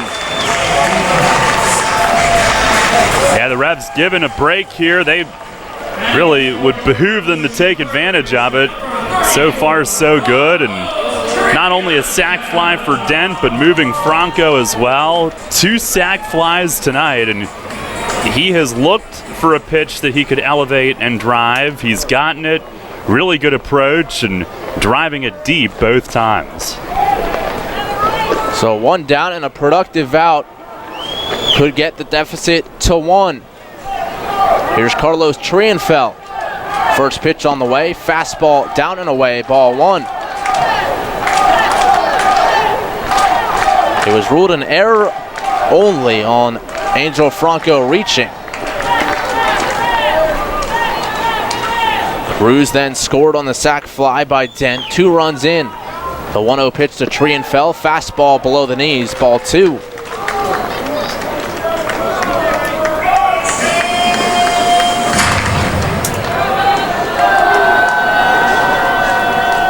So the Revs taking advantage of a couple of Southern Maryland mistakes. They got an unearned run last night as well. 2-0 pitch on the way. Swing and a foul tip. Just got a piece. The Blue Crabs down to 7th in the league in fielding. Meanwhile, the Revs have been very good in the field of late. That's certainly an area that they've improved on over the course of the last several weeks. They're now tied for 2nd in the league. 2-1 the count to Carlos Trienfeld. Franco at third. And the pitch on the way. Broken bat number up towards third. Charging in Lozada, the bare hand pickup. Only play to first base. It takes Wilson off the bag, but he does get the tag on Trienfeld. Coming in to score is Angel Franco, and it's a 1-run ball game. An RBI ground out from Carlos Trienfeld on the broken bat. The Revs with 3 runs in the inning, and it's an 8-7 game. Derek Robinson coaching down at first, giving him a rough time and laughing about it. That's like the 5th broken bat in the last 3 days for Trienfeld, but a couple have been productive. He got a hit last night on one and an RBI here tonight. So now the base is empty for Jared Mitchell. Stem ready, and the first pitch. Mitchell shows bunt, pulls back, and takes up and away. Ball 1. Well, you have to like the fight. Revs battling back. Now just a one-run ball game. It was 8-2 at one point. And the pitch on the way. Mitchell does bunt just out in front of home plate. Stem up with it and too late to first base. Mitchell legs it out. A very good bunt out in front of home plate. A hair to the first base side. And Stem off the mound to field. But not in time to get the speedy Mitchell running down the line. Yeah, you could not walk out and place it down any better than that. He was 3 steps through the bag by the time that throw got there. That's a weapon that they've wanted this team to use more of throughout the season, and Mitchell certainly has the legs to do it. And they've started to do it a little more in recent weeks. Franco with a couple, Derek Robinson last night, a beautiful drag bunt for a hit, and now Mitchell here tonight. Throw to first, he's back in safely. So now the lineup turns over. Witherspoon, the 7th man to bat in the inning. Trying to continue the rally with Mitchell on at first. Pitch on the way. Fastball in tight as Witherspoon pulls the hands to his letters.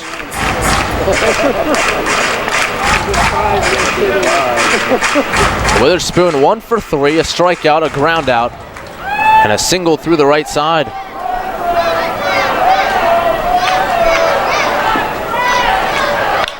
Pitch on the way, hit well to left field. Backing up is Rodriguez onto the warning track. He makes the catch, and that will retire the side. But the Revs get 3, and they get within 1. 2 hits in the inning. An error playing a big part on the errant flip from Wilson at first. It's 8-7 heading to the 6th on 1350 WOYK. Money and business are essential to the strength of a community. So is cheering and celebration and music and fun. That's why York Revolution games, concerts, youth sports, special events, and more happen at a place called People's Bank Park. People's Bank has been serving York County for more than 150 years. Always cheering, always celebrating, always committed to the things that make York County great. And to you having a great time at People's Bank Park. People's Bank, member FDIC, equal housing lender. Can't get enough of the Birds? WOYK has you covered. Join us all season on Mondays at 6 for the Baltimore Baseball Show, hosted by award-winning Orioles and National Baseball writer Dan Connolly from BaltimoreBaseball.com. Exclusive in-depth interviews plus the latest insight and analysis on the Orioles every week. Talking baseball with the Birds, Mondays at 6. The Baltimore Baseball Show on Sports Radio 1350 WOYK. First in York, first in sports.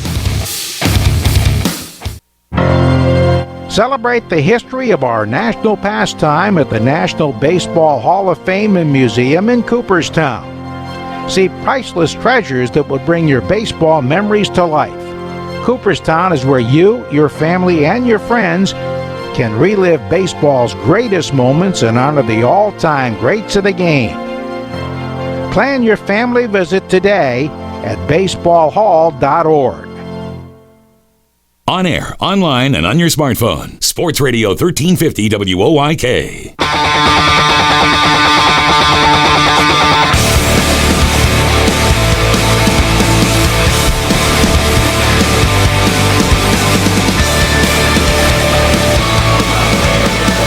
Eight to 7 the score. The Revs battling back. They trailed at 8-2. Scored 2 in the 4th and 3 in the 5th. And now they send Ricardo Gomez to the hill here in the 6th. This pitching change brought to you by Maple Donuts. Gomez just about ready to go. Acquired just a few weeks ago as he returns to York after a very successful 2016 season. 6'2", 165 from the right side. And he will face Edwin Garcia, Zach Wilson, and Michael Snyder.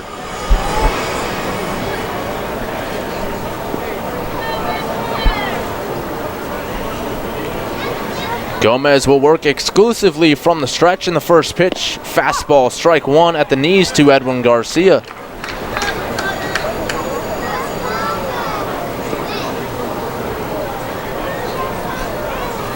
Southern Maryland a run in the first and in the second. Gomez ready and fires, and it's a slider for a strike on the outside corner. Then the Blue Crabs 3 in the third and 3 in the fourth. For the Revs, 1 in the second, 1 in the third, 2 in the fourth, and 3 in the fifth. 0-2 the count, pitch on the way, slider off the plate, and Garcia doesn't chase. Garcia 0 for 3 in the ball game. Was robbed of a hit in the second inning on a line drive to second base, and Franco laid out full extension to make the grab. The 1-2 pitch on the way, fastball down and away. The count now even at 2 balls and 2 strikes.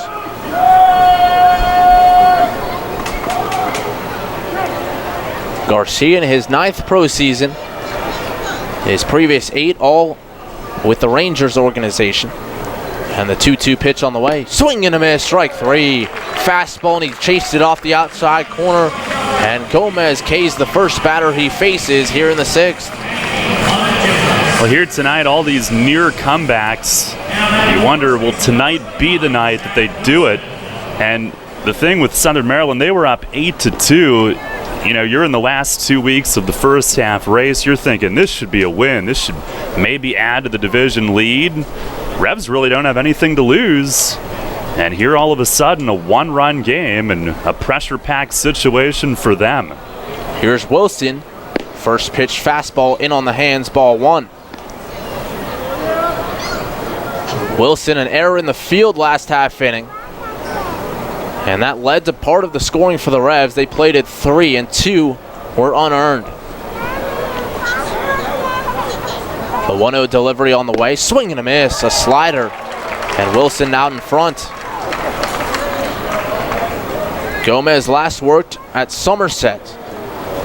And he was on the wrong end of a walk-off decision, one of 2 that the Patriots had against the Revs this past weekend. 1 ball, 1 strike. And the pitch to Wilson. Fastball way outside. Gomez tried to rear back and let that one go, and clearly a little frustrated with himself, overthrew that one. Missed on the outside edge of the first base side batter's box.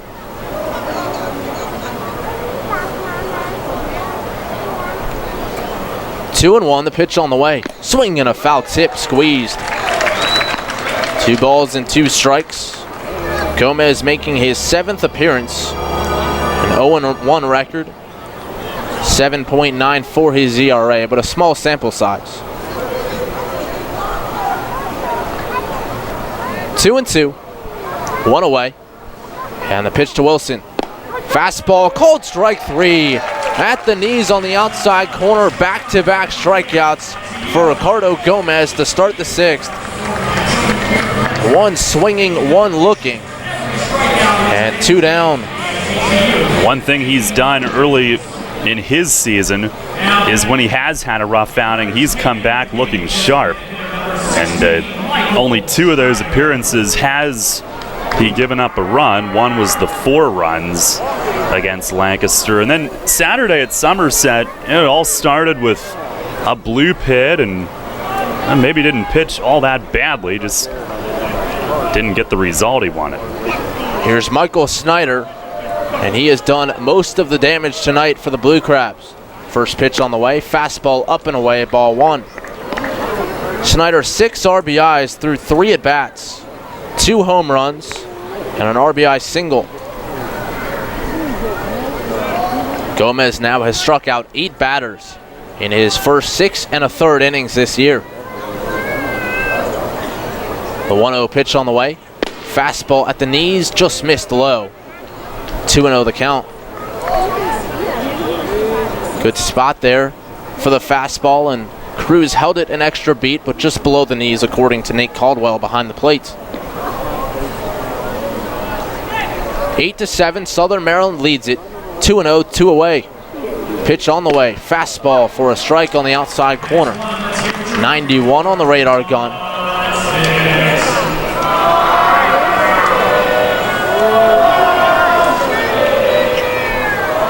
Infield back, outfield straight away against Snyder, who's DHing tonight. Gomez ready, and the 2-1 pitch inside. It nearly got him as he jumps back and out of the way.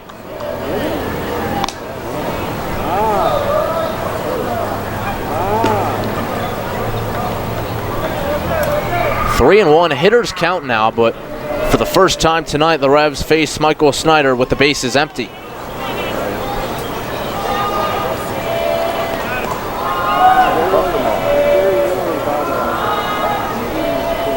Oh, 3-1, pitch on the way, breaking ball in there for a strike. Snyder dropped his bat.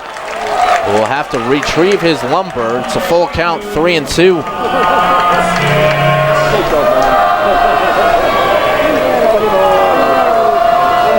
Michael's brother Brandon was a member of the Blue Crabs a couple of years ago. His brother Matt in the Yankee system, a baseball family. 3-2, 2 down, pitch on the way, and it's a breaking ball, down and away, ball 4. Gomez went back to the slider on 3-2. This time it missed, and it's a 2-out walk.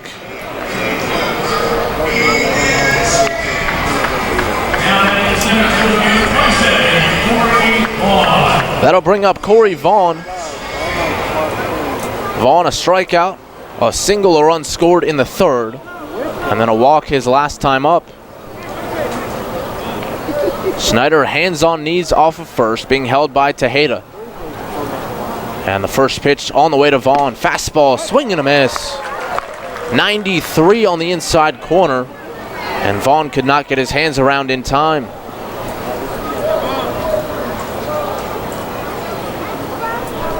Gomez certainly one of the Revs' harder throwers out of the pen. They have several. And the 1-0 pitch on the way, swing and a miss. That time the slider. Back-to-back whiffs, and it's 0-2.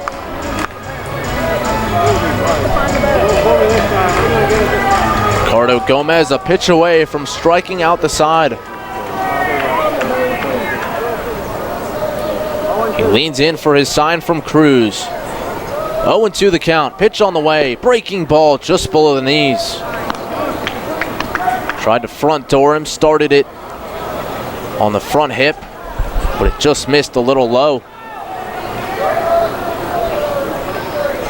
2 outs, Snyder on at first, 1-2 the count. Pitch on the way, fastball in the dirt, and Cruz knocks it down and keeps it in front.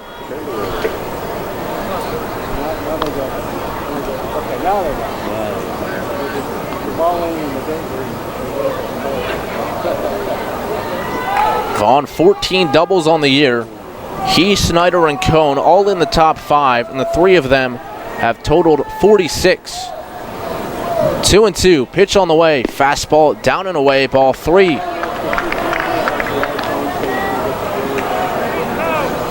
He's really tried to get him with sliders after getting ahead, so 3-2, a lot of times a hitter will be sitting fastball. Do you go to that, or do you try it again? So 0-2 to 3-2. Gomez ready. The payoff pitch. Runner goes. Fastball. Strike 3 called. Outside corner. Vaughn doesn't like it, but Ricardo Gomez strikes out the side. Around a 2-out walk. He keeps the Blue Crabs off the board. And through 5.5, it's 8-7. Southern Maryland in front. Revs trying to play to run for the 5th straight inning when we come back on 1350 WOYK. Sports injury? Walk into WellSpan Urgent Orthopedics for immediate care. No appointment is ever needed. Our orthopedic and sports medicine specialists are here to treat you. Visit wellspan.org/urgent orthopedics today for hours at our York and Hanover locations. This is the Rich Eisen Show. Christian Hacker, it's a 4-year deal, right? A 4-year deal. Eric Decker did not criticize. He said he was surprised by it. The quote was, say that. a little surprised to be honest with Right. you. They wanted him earlier than later. Correct. That's a jab because it's right. He did not need to be the 51st overall pick of this draft. Is this the button that plays? The Rich Eisen Show. Weekdays at noon on Sports Radio 1350 WOYK. Hear that? It's the sound of summer. Sound nice? Call Kona Ice. We do it all. Schools, sporting events, parties, both corporate and birthday. You name it, we'll be there. We bring the party to you. If you need a little bit of fun in your life, we're the shaved ice truck for you. Oh, and we fundraise too. This summer, cool down with Kona Ice. Give us a call at 1-800-KONA-ICE or visit us online at www.kona-ice.com. Kona Ice. Flavor our world. The Somerset Patriots will be hosting the 2017 Atlantic League All-Star Game on July 12th at TD Bank Ballpark. To vote your favorite Revs players into the All-Star Game, visit AtlanticLeague.com, and for more information or for tickets to the game, visit SomersetPatriots.com today. The radio home of the Revs. Sports Radio 1350 WOYK.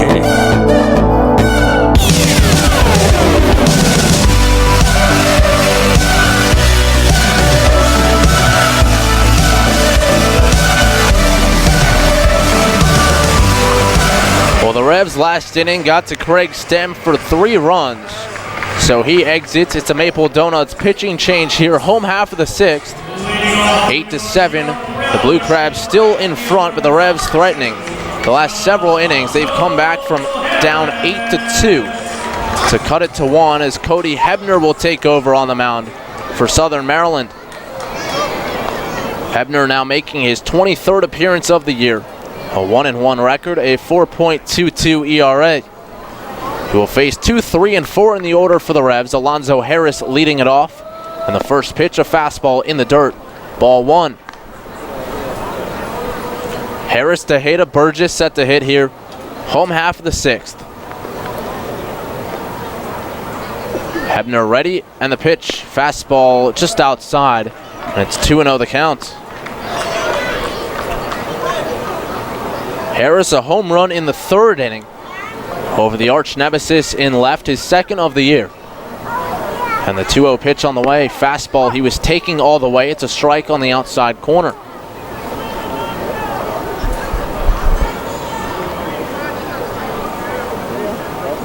So it's 2-1 to Alonzo Harris, playing right field tonight. He's a guy you can move around a lot defensively. Takes another strike outside corner once more. It's 2-2. Darryl, last night when I got home, I threw on some Monday Night Baseball for a little bit, and we were talking about the Revs bunting a little more and for hits, and Gerard Dyson did so last night in the ballgame. 2-2 pitch, just outside, ball 3. And Alonzo Harris actually played in high school with Dyson down at Macomb High School in Mississippi, and man, that must have been an awfully fast team. I would not, I don't know if he played outfield, but I wouldn't suppose many got in. Payoff pitch to Harris, outside, ball 4. It's a leadoff walk to begin the 6th. I don't know if Harris played both in high school. I mean, what a talented guy to that effortlessly go from outfield to second base and back. I would imagine in high school you could have just stuck him like 30 yards behind the second base bag and just kind of had him patrol the whole field. Of course, with Dyson probably out there in center, that part of the field covered as well. Whew. Harris on in front of Tejeda. A double in the 1st, a ground out in the 3rd, and a fly out in the 4th. Harris inching his lead. Hebner from the belt. Harris runs, the pitch on the way. Tejeda shows bunt, the throw down to second, a head first dive, and safe at second base is Alonzo Harris.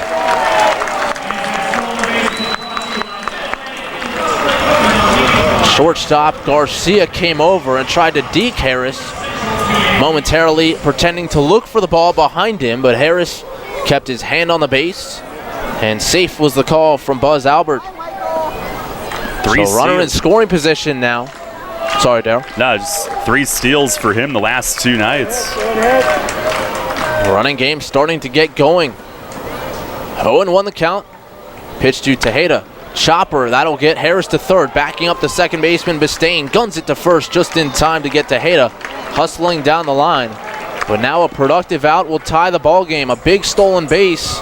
We talked about the impact that had when Southern Maryland did it the first couple innings of the game. Tejeda grounding out behind the runner, perhaps otherwise could have been a double play ball, and Harris up to third. Yeah, no doubt. Southern Maryland really used that to their advantage a few times early in the game, and the Revs now poised to do the same. Something that we thought we'd see a lot of coming into the season just hasn't materialized the way they'd envisioned, but Zoe getting it going. Infield in now, Burgess at the plate. First pitch on the way, swing and a miss. He took a cut at a letter-high fastball from Hebner, 0-1. 8-7, Southern Maryland leads it here, bottom of the 6th. Alonzo Harris, the tying run, 90 feet away with one out. Burgess 1 for 2, a walk and a run scored. Pitch on the way. Down and in with the fastball, it misses. 1 ball and 1 strike.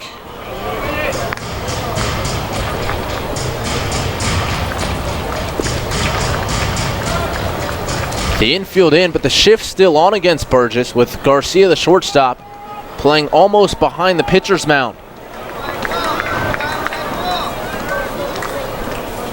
1-1 the count, set up inside, pitch on the way. Popped up, foul and out of play, off to the left.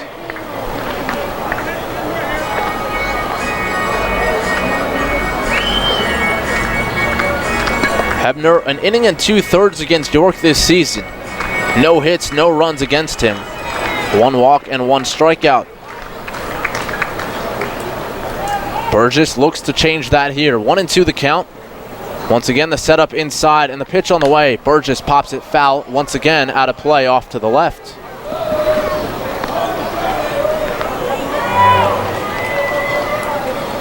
Hebner was drafted by the Padres in the 4th round of 2011 out of Green River Community College. Spent 5 years in the Padres system, reaching as high as AA.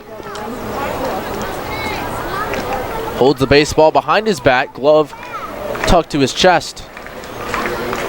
1 ball, 2 strikes, the count to Burgess. The setup in again. Pitch on the way, swing and a miss. He chased a fastball high and tight, and Burgess retired on strikes for out number 2.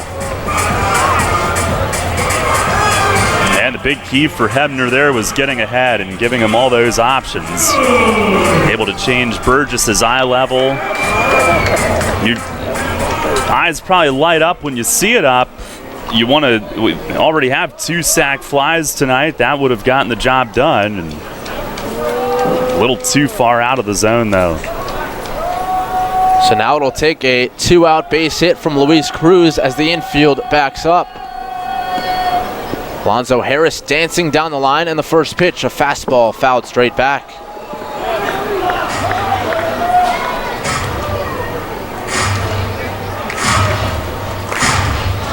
Cruz, another 2-hit ball game today. He had 2 last night and now has 6 hits in his last 9 at-bats. 10 at-bats, sorry. He did strike out as well. But still a .600 average in his last 6 games. 0-1 the count. Pitch on the way. Fastball misses outside. 1 ball and 1 strike.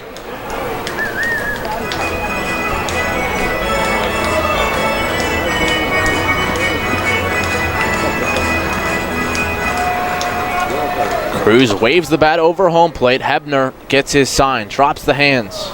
1-1 the count. Pitch on the way, swing and a miss. The setup was inside. Hebner missed his spot, down and away, but Cruz cut through it.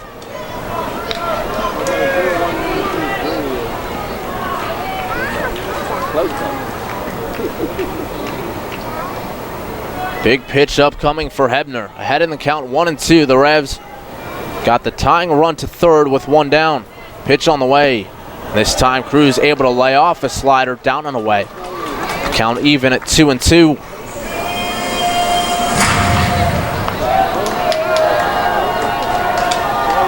Cruz has scored twice in the ball game, 2 hits back up the middle. The 2-2 offering on the way. Check swing. And no appeal on a pitch off the plate away. So now the count runs full. 3 balls and 2 strikes. Tying run 90 feet away, but with 2 down. The Revs, who trailed 8-2, have cut it to 8-7. 10 hits in the ball game. The payoff pitch, down low, ball 4. Luis Cruz battles with 2 strikes, able to work a walk, and that'll bring up Angel Franco. What a gutty job by Cruz there behind in the count. And it's way easier said than done, but as a hitter here, you've got to find a way to take the pressure off of yourself. It seems like with the way things have gone in this first half, guys come up in big situations, they want to be the guy, and they press to get it done, and got to find a way to remove that and let yourself relax a little bit, see a good pitch, and hit it. Franco up from the left side. First pitch, fastball. He pops it up, back of second base. Bistain calling for it. Maybe he can't see it, and he reaches for it and drops the ball. In to score the tying run is Alonzo Harris. Bistain looked to be calling for it, but he was signaling that he couldn't see it, and Franco into second base on the play. 8-8 tie score. Wow. Normally when they lose sight of it, it's a ball that's way up above the lights at this time of night. The color of the sky right now, it's not surprising that that would happen, but that was not a high pop-up. It was within the frame of the height of the lights here.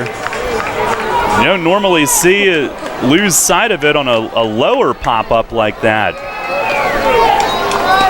Brand new ball game here, bottom of the 6th.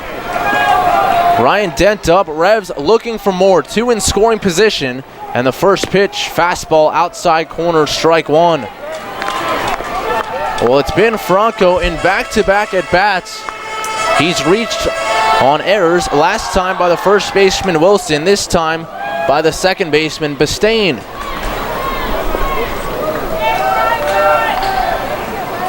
Pitch on the way, outside corner for a strike.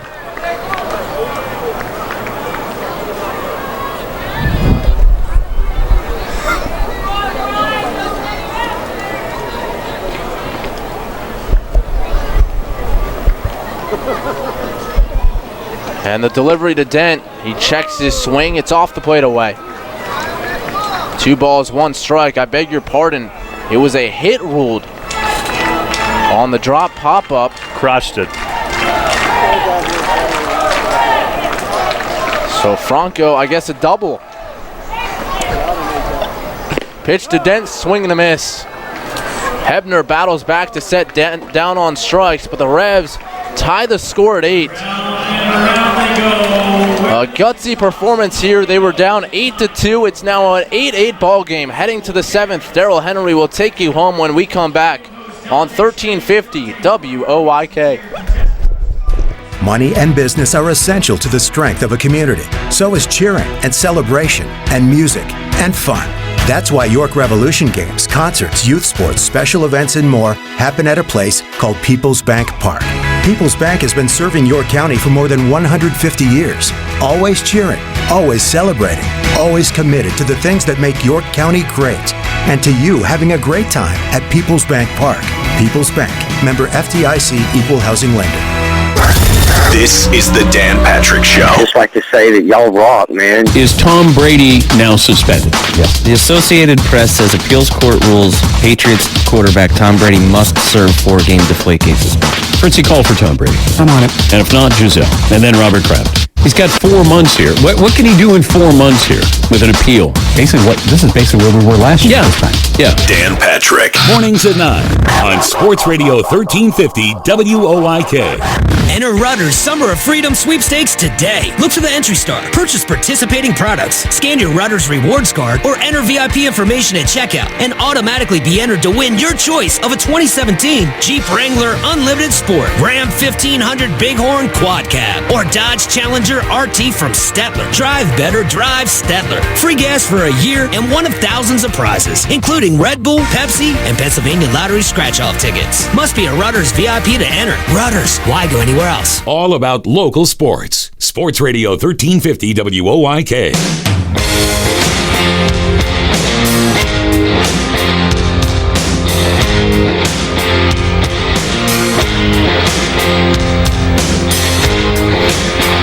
Infield double ties it at 8 as we Go to the 7th, and Luke Westfall takes over. Pitching change brought to you by Maple Donuts. And the Revs have come back with 6 over the last 3 innings. Good work, Matt. Way to bring it. It's a gutsy move by you, taking the reins back after this middle inning performance.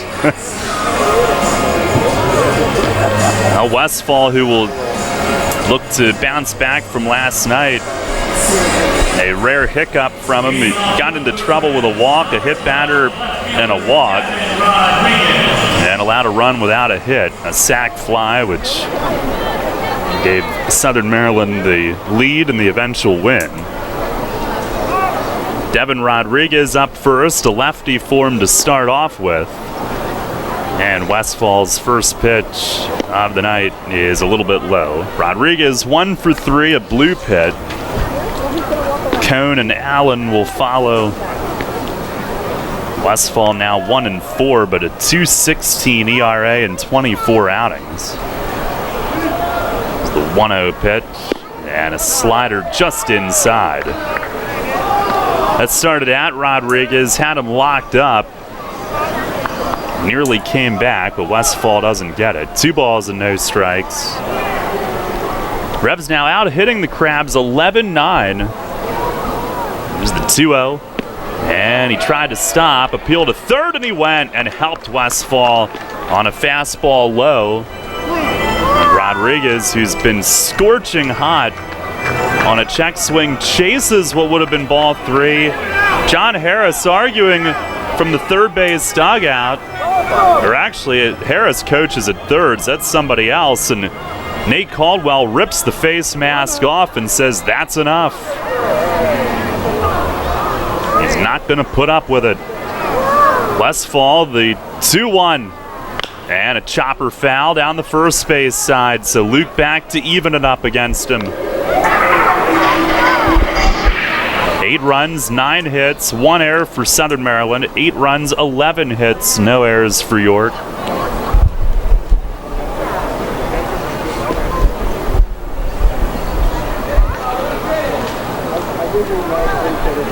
Now Westfall ready, the wind and the 2-2. Breaking ball fouled off to the third base side. Rodriguez stayed on it just enough.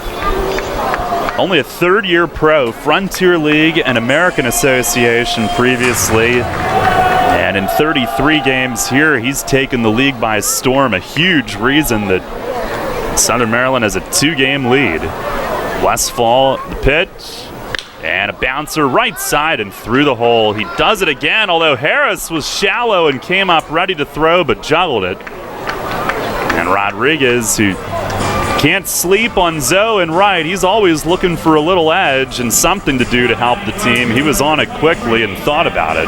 But Rodriguez, tonight a bloop and a seeing eye hit, and he's got a 2 for 4 game and continues to hit around above 500 against York.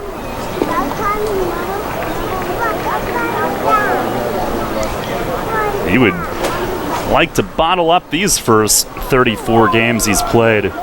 Here's Zach Cone, and a line drive base hit to left. First pitch swinging, and Southern Maryland right back at it with their first 2 men on. First and second with nobody out, and Luis Allen coming up and probably going to bunt.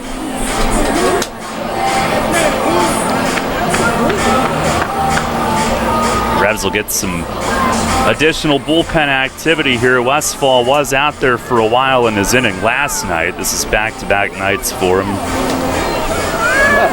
Allen 0 for 2 with a walk and a steal. And first, Fletch will spend a visit here.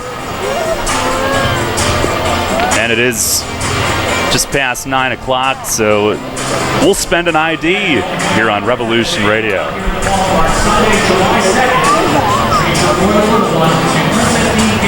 At some point. First in York, first in sports.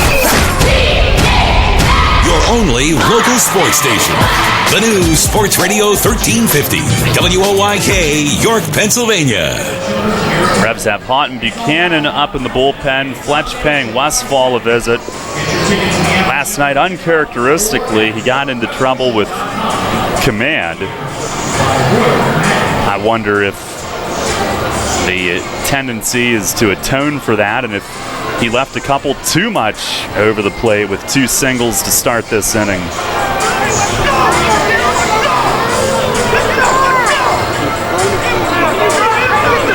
Oh, somebody ejected, and it's the manager, John Harris, who is absolutely in the face of Nate Caldwell. Man, slams his coaching helmet down, and I think he was upset as he goes to home plate, kicks at the dirt. I think he was upset at the amount of time that the Revs were spending on that visit. And Nate Caldwell now puts his right hand up over his ear, leaning in toward Harris, almost as if saying, shout louder. He is really in his face. He's about as mad as can be. Caldwell wipes some spit off his face. And John Harris is really incensed. Tries to kick at some more dirt, kicks his coaching helmet back over toward the third base dugout. He sure got his money's worth on that one. And I don't know if it was the length of time because the Revs were in the midst of a visit. Maybe it was an argument that was going on from afar during that. Nate Caldwell now tells Westfall to go ahead and throw some warm-ups while they wait for Harris to leave, but all of a sudden the conference wrapping up, and you look down and see Harris losing it and going after Caldwell, and next thing you know, they're jaw to jaw. And he's got a few more things to say.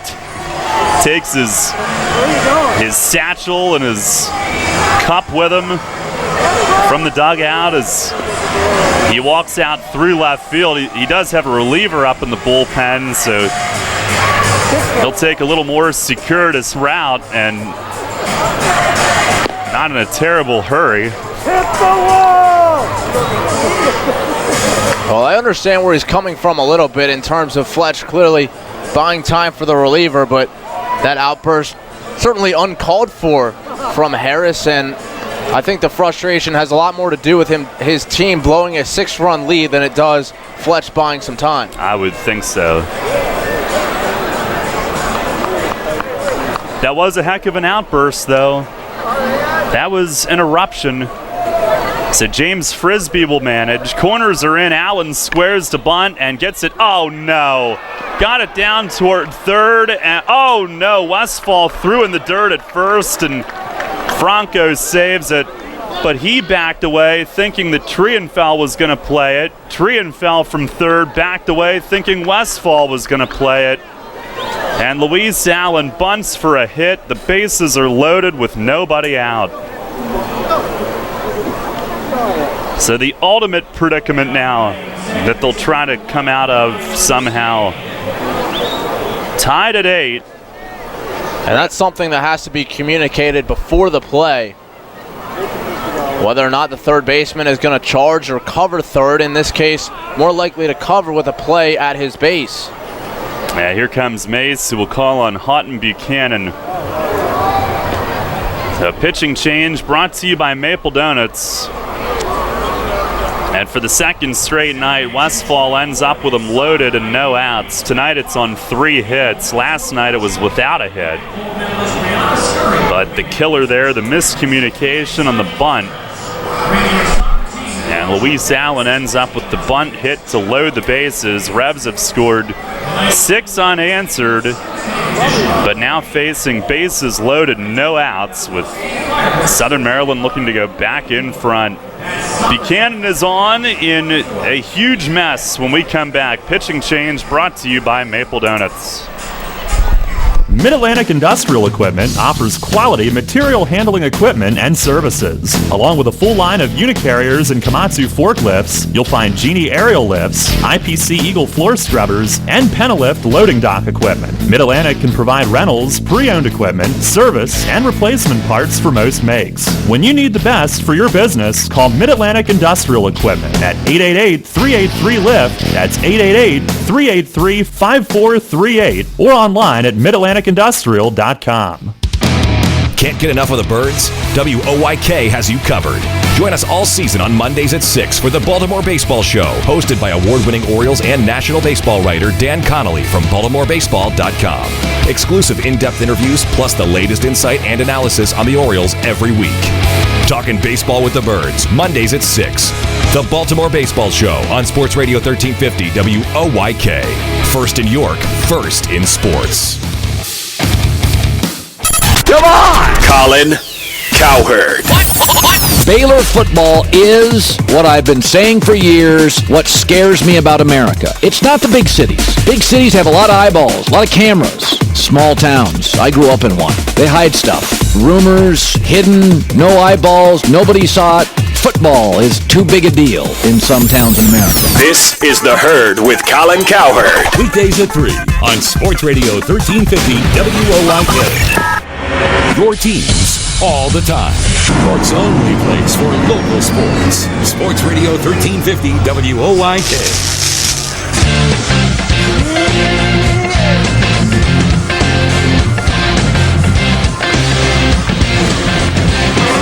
Now Houghton Buchanan inherits a heck of a situation here. Bases loaded, no outs. In an 8-8 game in the top of the 7th. Brian Bistain, the pitcher. By the way, we're being told that Frisbee, the pitching coach, is the one ejected, although they never wear the right numbers, so how would you know? Here's the first pitch, and a swing and a drive to deep left field, way back and gone, a grand slam home run. Brian Bistain with his first in the Atlantic League. He swings first pitch. And Southern Maryland not only back in front, but comfortably in front. 12-8 here in the top of the 7th inning. On the first pitch, and Bistain hunts it out and hits it out. And what a way to hit your first home run with your new team. And it was his miscue at second, a couple of them, in fact, in the middle innings that helped the Revs back in it. He has just supplied more with his bat tonight than the miscues gave up. Here's Jose Lozada. First pitch, he swings and fouls it straight back upstairs, and that'll plop down in front. I don't hardly even know what to make of this game right now. 6 unanswered and then 4 on one swing. Wow. Here's the 0-1 and a swing and a foul back over the roof. Apparently John Harris is still managing the team.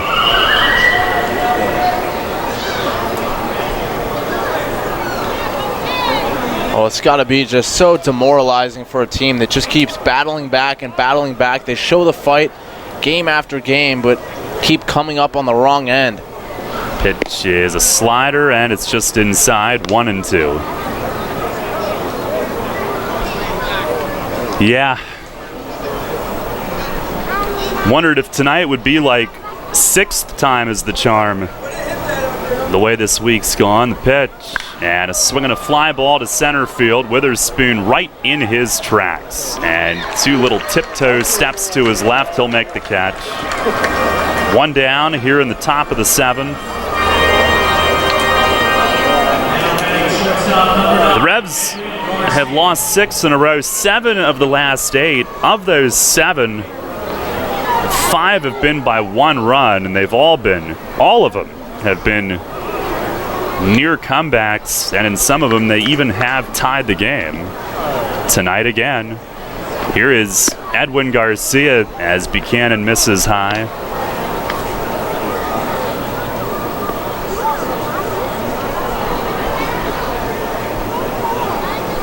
Garcia 0 for 4.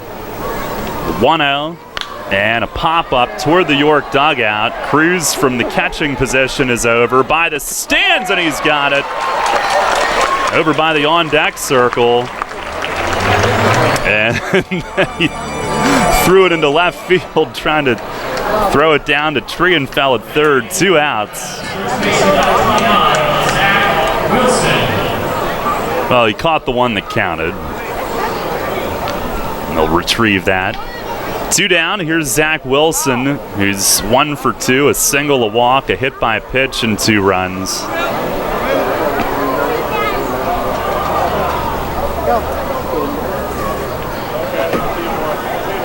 First pitch, it's a fastball, a smidge low.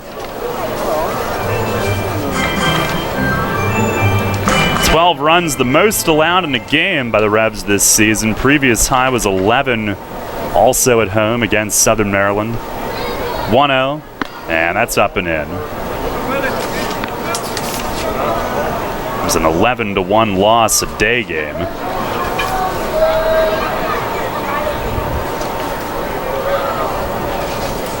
Blue Crabs have owned the Revs in this first half. 2-0. And a pop-up at first. Tejeda across into foul ground, approaching his dugout on the track, and he'll make the 2-hand grab. Buchanan retires the final 3, but before that, his first pitch coming in was sent out. A grand slam by the 9-hole hitter Bistain, who wasn't even in the lineup earlier in the day. A late insertion. 4 runs, 4 hits. Stretch time here, it's 12-8, Southern Maryland. This is Dustin Hawkinsmith with the Keystone Sports Network. For the best Penn State football analysis and commentary, listen to Sports Radio 1350 every Tuesday, Thursday, and Saturday at 8 a.m. and after Revs games for the Keystone Kickoff Show. We'll bring you game reviews, player evaluations, and recruiting news. So for the best in Penn State talk, tune to Sports Radio 1350 WOYK for the Keystone Kickoff Show. Brought to you locally by your neighborhood SureSave Markets. The York Jewish Community Center, where everyone is welcome. Voted Best of York, #1 Health Club, #1 Child Daycare Center, and #3 in the Kids Activities category for 2017. Bring in your Revs ticket in June and receive 1 month free. Check us out online at yorkjcc.org. This is the Dan Patrick Show. Just like to say that y'all rock, man. It's how great you are and then you don't win. I mean, Seattle won 116 games, but they're remembered for winning 116 and not getting to the World Series. New England, 18-0, and then they lost to the Giants. Golden State with 73 wins. If you don't win the championship, we're going to look back on this season and say, that was great. Dan Patrick. Mornings at 9 on Sports Radio 1350 WOYK. The Revolution plays here. Sports Radio 1350 WOYK.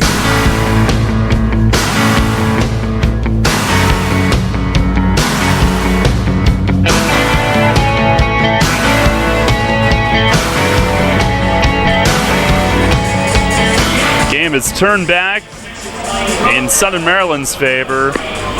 Or 12-8, I should say, on the grand slam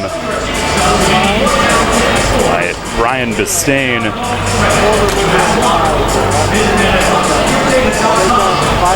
Now the Revs will try to get off the mat again. And right-hander Jesse Beal, the new pitcher, here in the bottom of the 7th. Pitching change brought to you by Maple Donuts. As Carlos Trienfeld leads things off. Beal certainly impressed us last night. Struck out the side on 3, well, more than 3, but all the strikeouts were on fastballs that were swung through.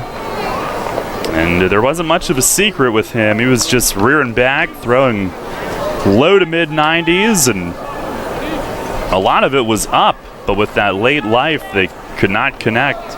Trienfeld 1 for 3 with a ribby ground out. First pitch is up. at 91. Beal 4-0, a 2.31 ERA in 23 outings. 23 and a third, 17 hits, only 4 walks, 20 Ks. Pitch is down and away, 2-0.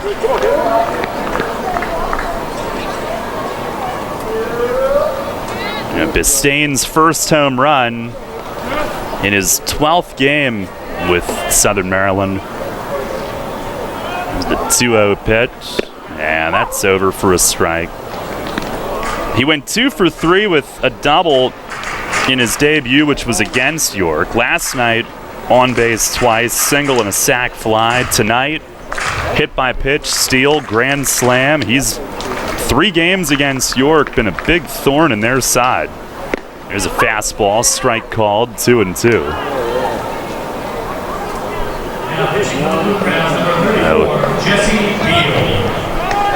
A mid to late first half reinforcement for them. He's come up huge.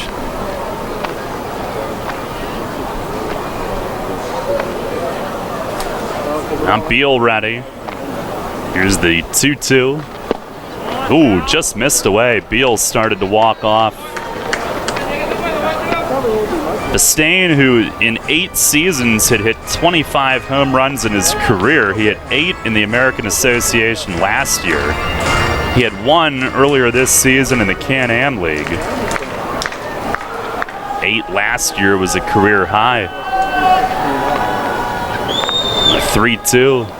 And a ground ball down to third. Near the line is Lozada. He gets square to it. Throw is in the dirt, but Zach Wilson, a backhand pick. Lozada, a half step to his right to get in front, and a lot of times that'll make the throw a little bit tougher than if you're able to backhand it and get set facing first base with your glove hand. But Wilson able to help him out on the other end. He had a costly error earlier in the game, but comes up with the pick there. Here's Jared Mitchell, who's 2 for 3. Single up the middle, ribby fielder's choice, bunt single. Also has a steal and a run. First pitch, he shows bunt, and Beal delivers a strike on the outside corner.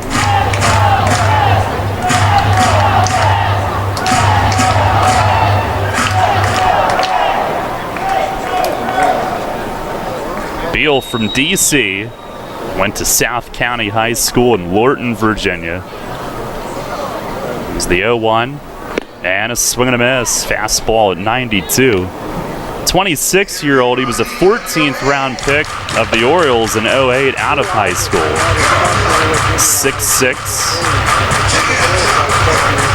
He pitched for the Orioles in the Gulf Coast League, the Appy League with Bluefield, Delmarva, and Frederick, reaching high A. Last year in the Can-Am League, he pitched well there. Here's the 0-2, and a swing and a miss. Fastball again at 92. 2 down here in the bottom of the 7th. He has faced 5 in this series. He's retired all 5. He's struck out 4 of them. Revs Baseball brought to you by Image 360, Yingling's Ice Cream, Highmark, Isaacs, Sheets, Ace Distributing, and Stambaugh Plumbing and Heating.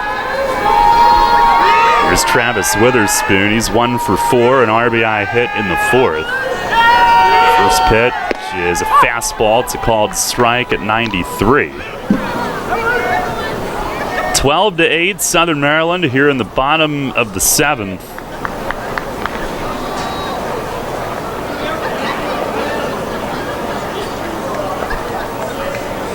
Beal with the 0-1, and it's just outside.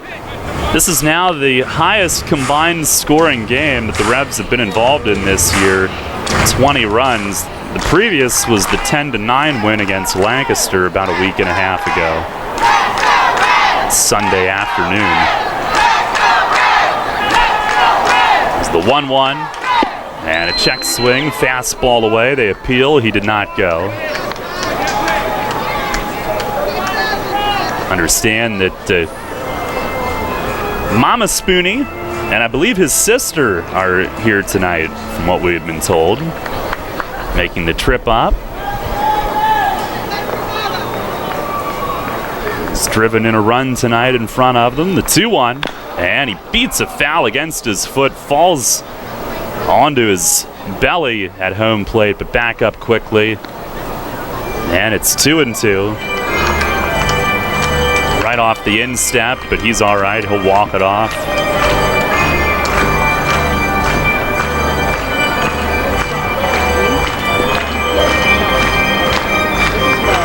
Witherspoon from South Carolina. He went to Spartanburg Methodist College, and then the Angels took him 12th round in 2009, also in the Dodgers and Mariners systems. 2-2, and he swings, fouls it back over the roof.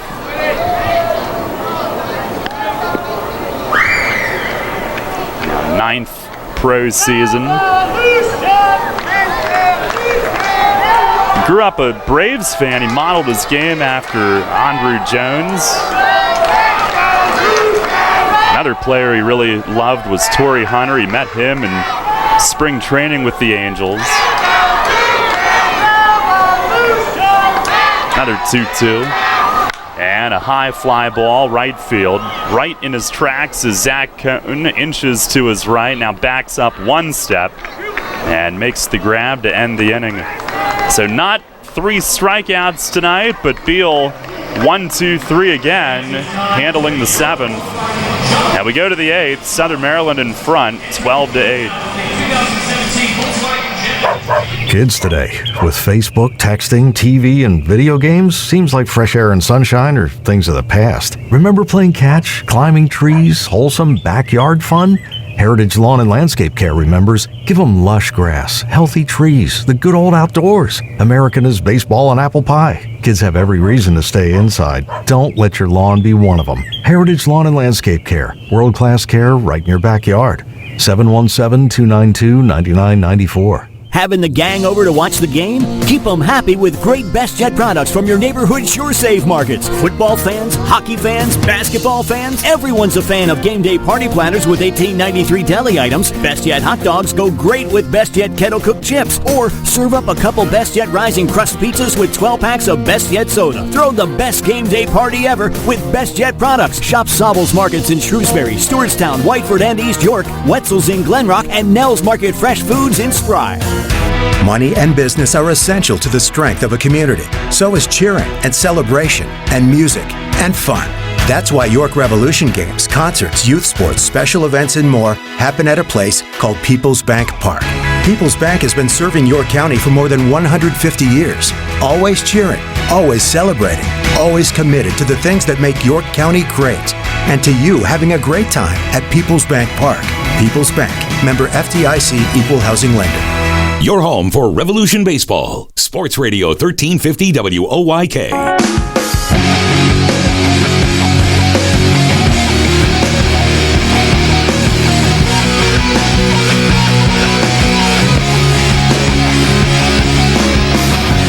Head of the 8th, Haunton Buchanan stays on. It is a 12-8 Southern Maryland lead. Our 8th inning brought to you by York Dental Sleep Therapy. Are you tired of feeling the effects of sleep apnea or sleepless nights due to your CPAP? Dr. Bell might have an option to help you.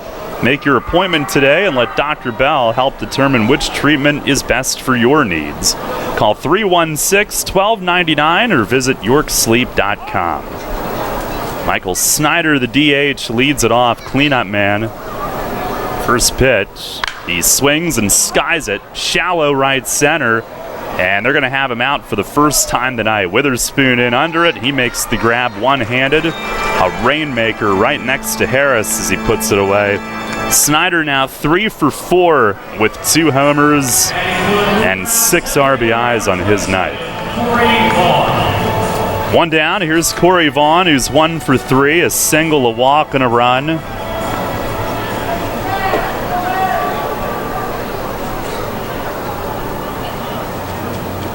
Hot in the pitch, and a breaking ball, that misses high.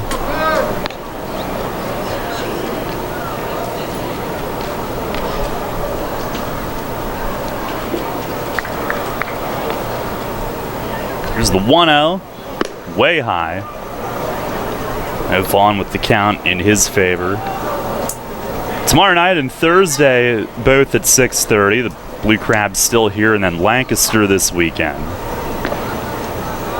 Here's the pitch, and a towering pop-up. Trian fell at third, inching across the line into foul ground, and he'll make the one-hand grab, drifting backward. That was a skyscraper, and there's 2 down. Tomorrow night, summer kickoff night.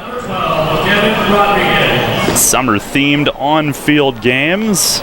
People's Bank Kids Eat Free Wednesday as well. And it's our 4th Boomers Book Club night presented by Harrisburg University. A special Belly Buster picnic in the home run patio. 2-hour buffet from 5:45 to 7:45 for only $20. Thursday dance night here. Here's Devin Rodriguez. And a slider from Buchanan and a good one for strike 1. Rodriguez 2 for 4 with a run. He started the 4-run 7th with a hit. Now they shift and play him to pull Dent way up the middle. Pitch is slapped right where he was. And Rodriguez with a 3-hit night. He goes right to straightaway short and on into left. And he is now 7 for 10 in this series. Now the inning stays alive for Zach Cohn. He's 1 for 3, single run, a sac fly earlier in the game. First pitch, he beats a foul back behind the plate. Get your tickets for the next 2 nights and any game at YorkRevolution.com, 717-801-HITS, and at the Apple Chevrolet ticket office.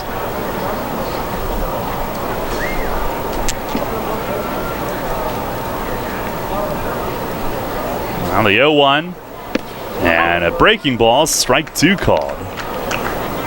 Buchanan told us that if not playing baseball, he'd like to host a sports talk show, and he's always chatting about the happenings. There's the 0-2, and a swing and a miss. He got Cohn to chase in the dirt, and Cruz blocks it to his left. He's over to pick up and throws down to first. No runs, 1 hit, and 1 left.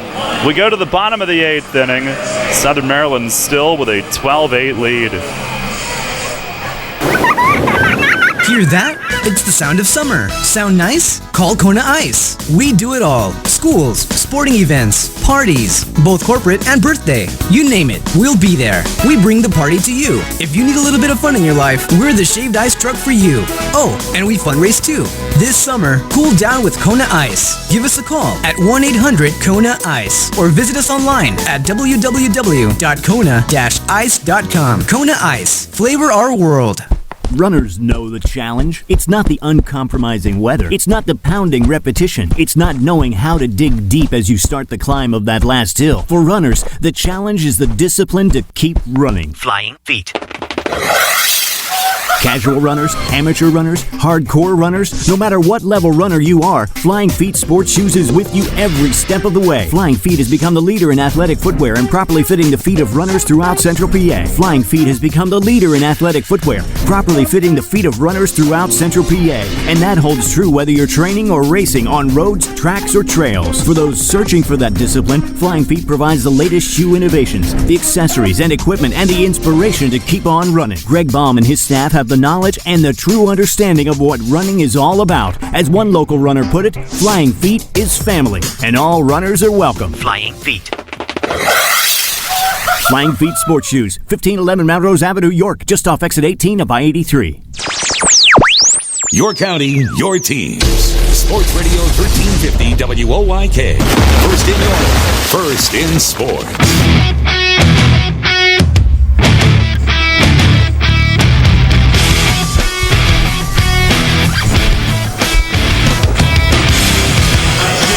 Revs trail 12-8. Lefty Robert Carson comes on here in the bottom of the 8th. Pitching change brought to you by Maple Donuts.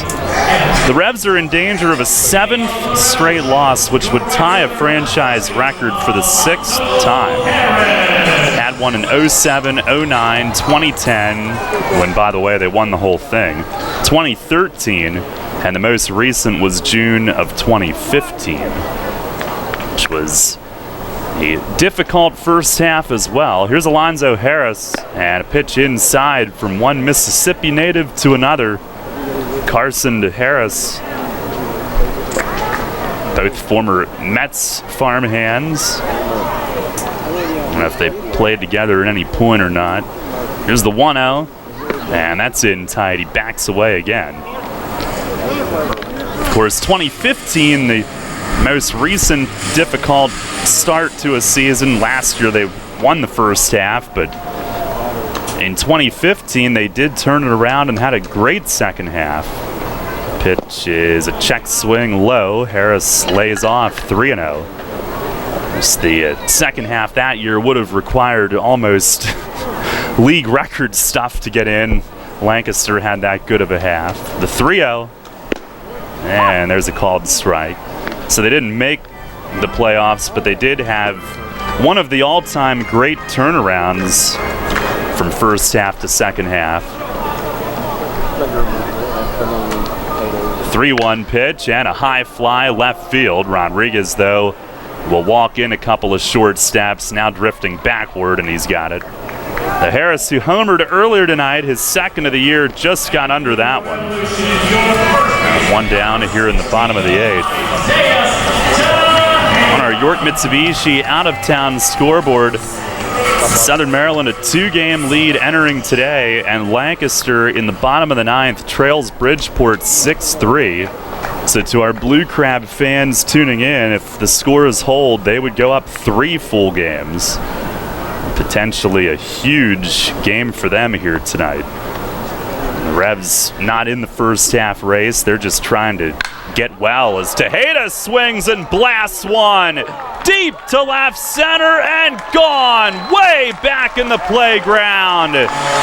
Isaias jumps on the first pitch and hammers his 8th of the year way deep back by the playground entrance behind the little canopy where the kids come in. And it's a 12-9 game here in the bottom of the 8th. The Revs with their second long ball as a team tonight. Well, the Revs fought back down 6, and Tejeda with a big home run right there, and maybe, just maybe, that'll ignite something in the late innings, and perhaps they're not done. Maybe one more comeback left in them. Here's Michael Burgess.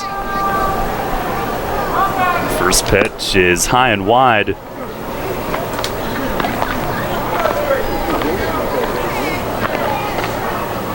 The smoke from Cannonball still hovers in right center. There's the 1-0, and that misses upstairs.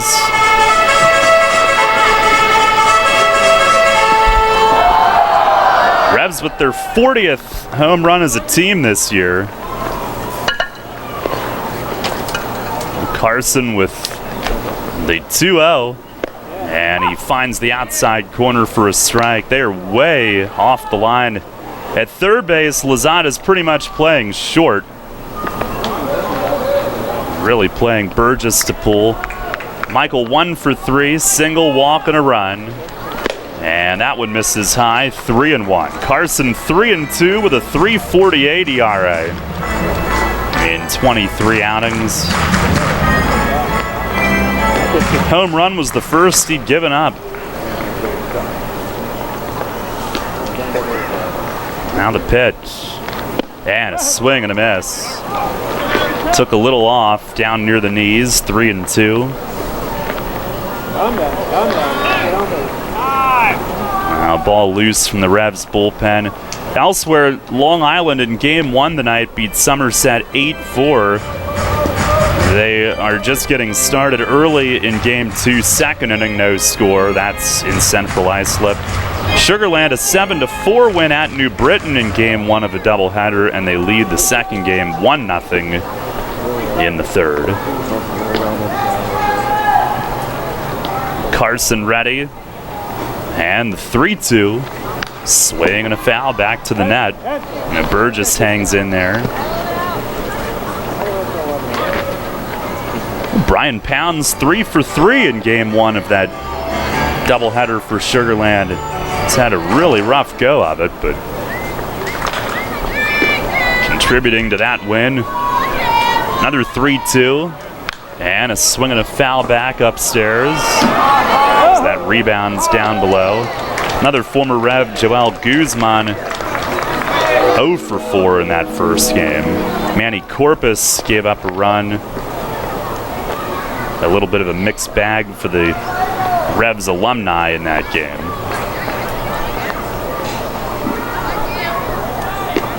Another 3-2. Swing and a miss. Carson a 3-2 slider. And Burgess pulled the trigger. 2 down.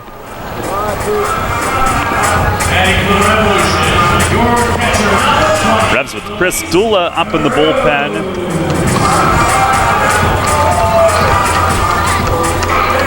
Revs baseball brought to you by Hatfield, York Water Company, Brickers, Pizza Box and Hoagie Shop, York Volkswagen, and Penn State York. Here is Luis Cruz, who's 2 for 3, 2 runs scored, also a walk. Carson the pitch, and it's a fastball for a strike. 12-9, Southern Maryland the lead here in the bottom of the 8th.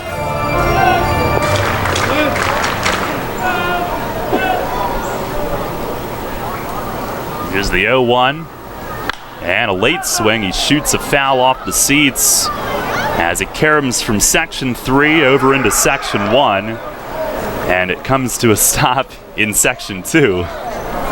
No balls, 2 strikes.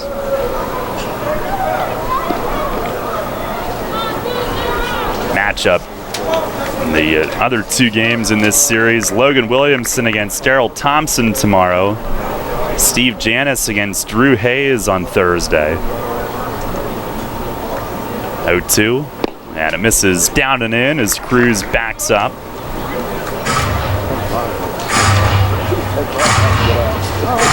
Cruz in the Cardinals system his whole career before now, reaching AAA. Began this year at AA Springfield. There's the 1-2, and a ground ball to third base. Up with it is Lozada. He'll take his time and fire it across. So Carson retires the other 3, but Isaias Tejeda takes him yard. A deep one in left center.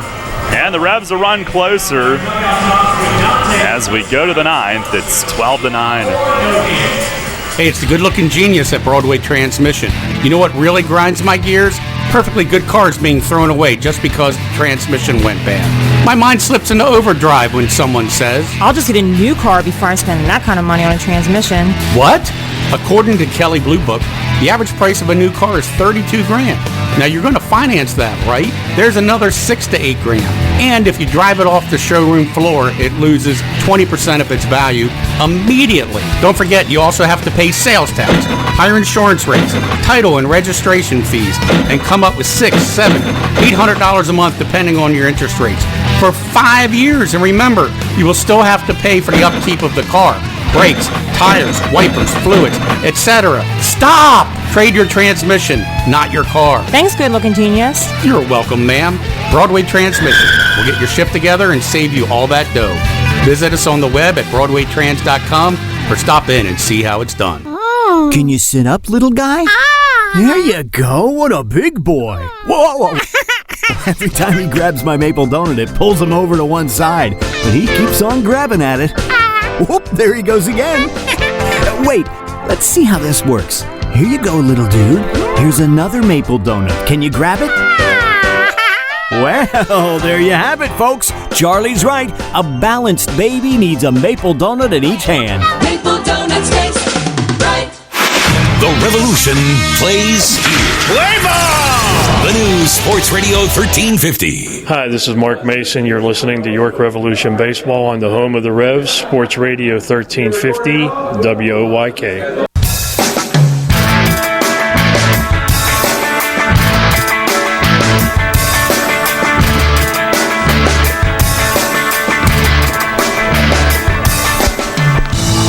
Head of the ninth, Chris Dula in the game. Pitching change is brought to you by Maple Donuts.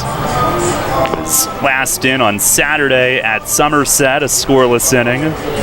Prior to that, last Tuesday at home against New Britain, a scoreless outing, and he had a handful of base runners in both. Benefited from double play balls in both. Attendance tonight, 2,292. Good crowd here on a Tuesday night. Here's Luis Allen to lead things off. Allen 1 for 3 with a bunt single. And that was attempted sacrifice in the 7th and miscommunication that loaded the bases for Bistain, who unloaded them and broke the tie. First pitch is a fastball strike, 96 on the outside corner. Well, that's going to be tough to hit. It'll be Allen, Bistain, and Lozada here in the 9th. The 0-1, and he bounced it back to the screen. That one at 94.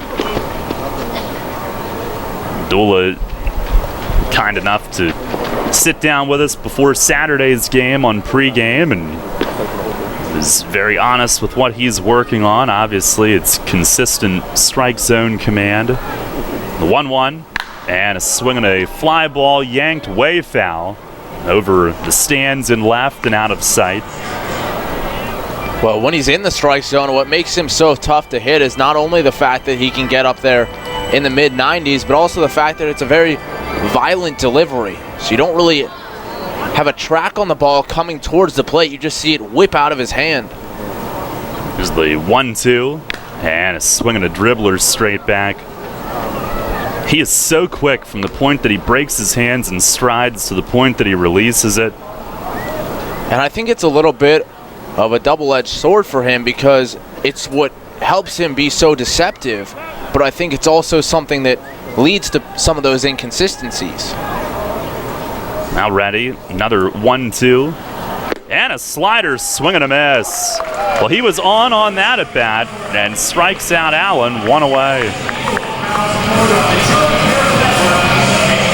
Look ahead to this weekend. Barnstormers come in Friday, Saturday, Sunday. Friday at 6:30 is 90s night, featuring a new post-game Friday fireworks show. It's also art in the park. You can sign up for our wine and paint event located in the home run patio. I'll be there for the wine portion. Here's Bistain. First pitch is down and away. Saturday at 6:30, pregame Stauffer's Family Fun Fest in the Brooks Robinson Plaza, and it's soccer night. That's a big one this year. Special appearance by FIFA Women's World Cup champ and Olympic gold medalist Brianna Scurry. Here's a swing and a miss on high gas, 1-1. Now, what kind of painting is it? Because maybe if it's finger painting, I could hold my own.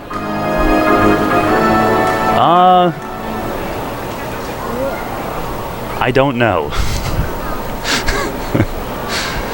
Here's the 1-1. And a line drive to center. Witherspoon lines it up. Little stutter step to his left, and he's right there. 2 down. If it's, paint whatever you want, including the walls of the house, I could bring my kids, since they do that. This laundry, you may notice, has blue paint on it. That was not my artwork. We'll find out on the type of painting. Also, Saturday post-game fireworks presented by the Marines. Here's Lozada at the top of the order, and Dula misses a little bit low. Sunday at 1 o'clock, Community Courier Day, presented by Engel Printing and Publishing. Dollar Dog Day from Hatfield Quality Meats. We have the Crab Feast, catered by Captain Bob's Crabs in the Home Run Patio. Here's a check swing. It's down and in, but he went on the appeal to third. That is a 2-hour all-you-can-eat buffet from 12:15 to 2:15. And, of course, pregame autographs, catch in the field, postgame kids run the bases. Tickets at YorkRevolution.com, 801 hits, and at the Apple Chevrolet ticket office. A 1-1, that's outside.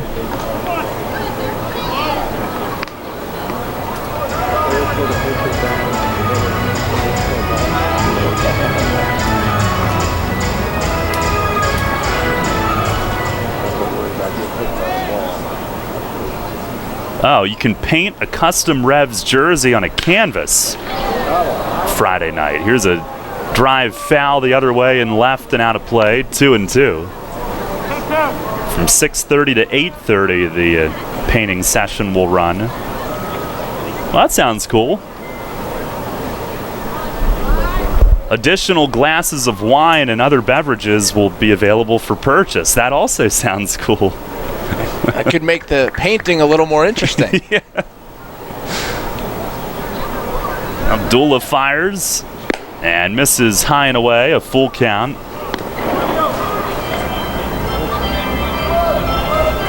Can contact Jenna Wilkinson at jwilkinson@yorkrevolution.com with questions on the event. 801-4473. Pitch is down and away, and Lozada walks. A 2-out base runner, and he's on 4 out of 6 times tonight. Gary Brown still sidelined, and Lozada a little bit of a slow start, but in this series, he's been on every time you look. Here's Edwin Garcia, who's 0 for 5 tonight. 12-9 Southern Maryland here in the 9th. And the first pitch, fastball. It's a called strike up around the belt. As Dula pumps 95 in there. Yeah, the wine and paint event tickets just $48 per person, includes a game ticket. Here's a swing and a pop foul out of play, first base side. With seating in the home run patio, instructor-led painting and supplies, and 1 glass of wine if you're 21 or over. And that's where the additional glasses available for purchase comes in. Here's the 0-2. Swing and a miss. And Dula pulls the string on a slider and a beauty. And he has one of his finest innings here so far in his young York career. No runs, no hits, and 1 left. Couple of strikeouts in the inning. We go to the bottom of the 9th. Revs will be facing Cody Epley, trailing 12-9. Donegal offers car and homeowners insurance at rates that are very competitive. So competitive that Donegal's car insurance rates are among the lowest in the state. And if you insure your car and home with Donegal, Donegal will take up to an additional 10% off their already low rates. Donegal, a better value. Contact Coatman Kunkel Insurance at 717-854-0300 or stop in at 3217 East Market Street, York. Locally owned and operated by Pam and Rudy Coatman. Coatman Kunkel Insurance. The York Jewish Community Center, where everyone is welcome. Voted Best of York, #1 Health Club, #1 Child Daycare Center, and #3 in the Kids Activities category for 2017. Bring in your Revs ticket in June and receive 1 month free. Check us out online at yorkjcc.org. Can't get enough of the Birds? WOYK has you covered. Join us all season on Mondays at 6 for the Baltimore Baseball Show, hosted by award-winning Orioles and National Baseball writer Dan Connolly from BaltimoreBaseball.com. Exclusive in-depth interviews, plus the latest insight and analysis on the Orioles every week. Talking baseball with the Birds, Mondays at 6. The Baltimore Baseball Show on Sports Radio 1350 WOYK. First in York, first in sports. Hi, this is Dan Patrick. Join me weekday mornings at 9 on Sports Radio 1350 WOYK.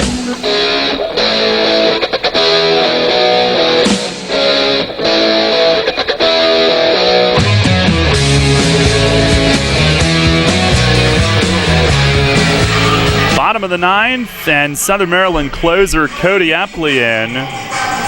Second in the league in saves with 17.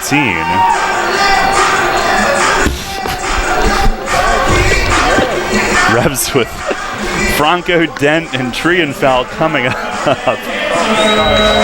Oh my. The dance cam between innings here. Wasn't ready for that. Get through check. Right. A pitching change brought to you by Maple Donuts. Southern Maryland trying to make it a 3-game division lead for themselves. Should be with 13 games for them to play in the first half. Lancaster did lose to Bridgeport 6-3 on the York Mitsubishi out-of-town scoreboard. Epley 1-2 with a 1.40 ERA in 27 games, 17 saves, 25 2/3, only 4 runs on 17 hits, 4 walks, 27 strikeouts. Opponents hitting just 187. Franco up, and he takes a strike. 2 for 4 tonight, an RBI infield double in the 6th inning and a run.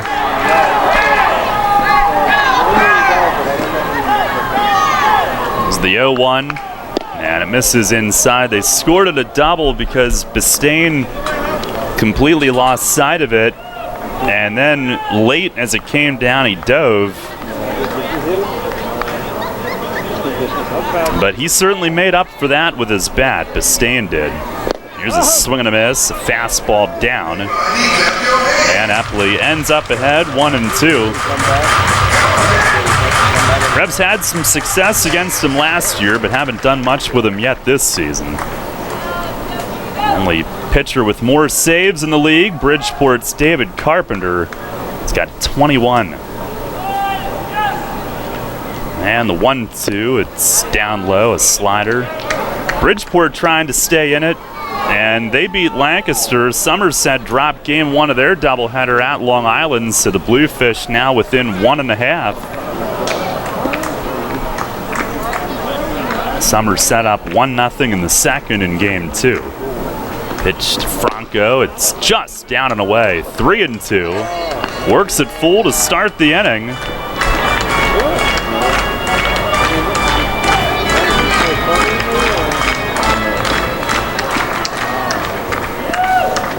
Epley had 31 saves last year.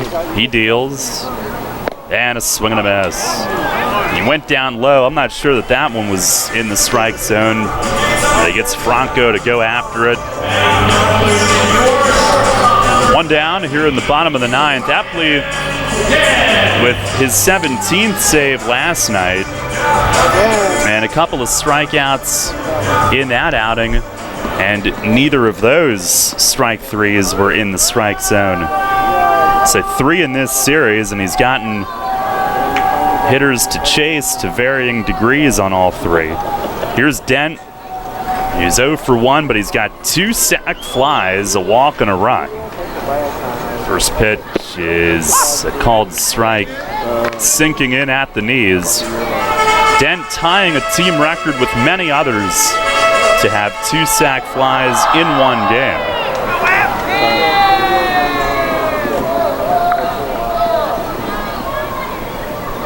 Here's the 0-1.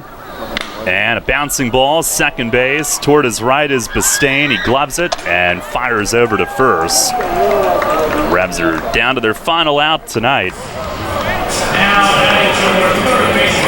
Looking at their first 7-game skid in just over 2 years. June 9th through the 14th of 2015. And that was their roughest first half ever, 24-46. Revs will need to go 4-8 to make sure that they don't match that. Here's Trienfeld, who takes down low.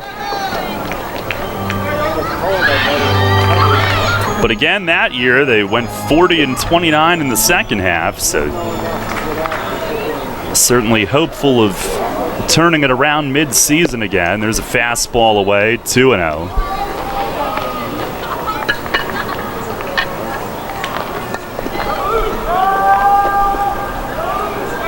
Apley's been in the big leagues with the Rangers and Yankees. Former Northern York High School Polar Bear, as was Anthony LaRue, but a few years apart. The 2-0. And there's a fastball strike over the inner half. Trienfeld 1 for 4 tonight. RBI on a ground out back in the 5th. Revs trail 12-9 here with 2 outs in the bottom of the 9th. Their highest combined scoring game this year. Pitch and a bouncer foul off the dugout roof on the third base side and up the stands. Down to their final strike now, 2-2. Prior to this skid, they had been playing pretty well. Overall, close to 500 on a 3-week stretch, and they had won 4 out of 6 before this skid. The 2-2. Swing and a bouncer foul, third base side again.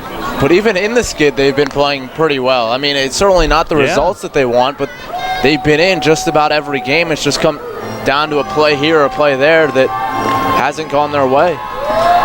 It's incredible.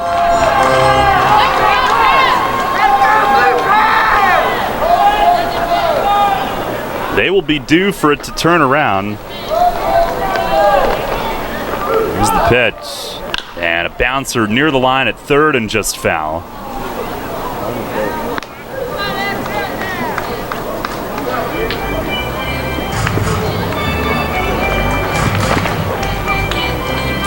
Again, all the one-run games, 8 and 15 in one-run games, but 5 of those losses have come in a row in one-run games here over the last week or so. Apley again ready, he deals. And a swing and a foul tip in and out of the glove of Allen. He just stays alive. 12-14-1 for Southern Maryland, 9-12-0 for York.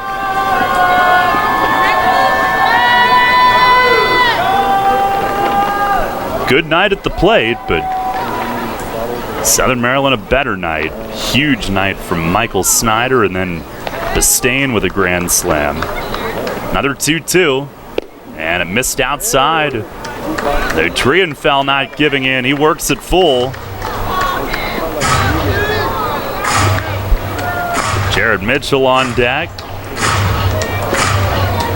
Revs need a couple of base runners to have an opportunity. Apley, the 3-2, and a swing, and he just got a piece again. That one tipped foul behind the plate.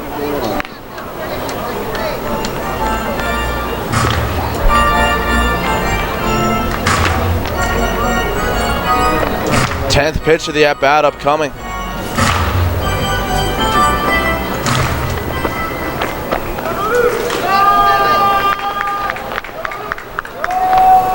Now Apley with the sign. And a 3-2 again, and a high chop toward third. Lozada can't make the bare hand play. It skipped right past him. Backed up by the shortstop Garcia, and Trienfeld is on an infield hit. His second hit of the night, and the Revs with their 13th as a team. Got to have one more base runner now to have a chance. Jared Mitchell coming up. The Revs over the last 7 defeats, the margins have been 1-2, 1-1-1, 4-1. Right now down 3 here tonight. Here's Mitchell, who's 2 for 4. RBI, a run, a steal, one of the hits, a bunt. First pitch. It's a called strike. He had a single off Apley last night. If he can get on, Witherspoon's next.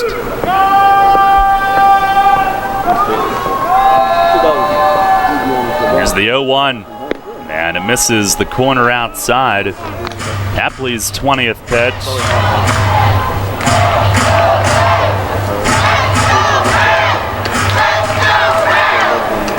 Working in his second straight night. Now ready. He deals, and it's down low, 2-1.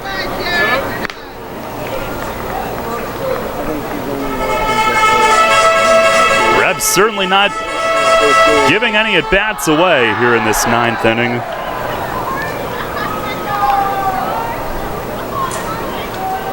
Nor have they much of the night. The 2-1, and a chopper toward first, but foul. Wilson across the bag to glove it. Again, they're down to their last strike, 2-2. Epley, a ground ball guy, sinking fastball, slider. It's rare that he gets one up.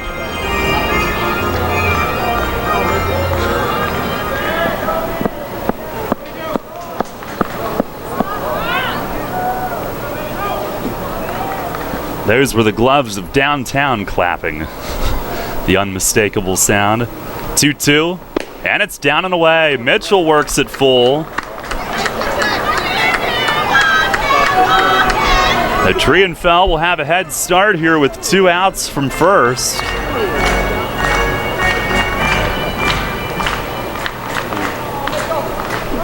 Epley with a 24th pitch in this outing coming up. Here it is.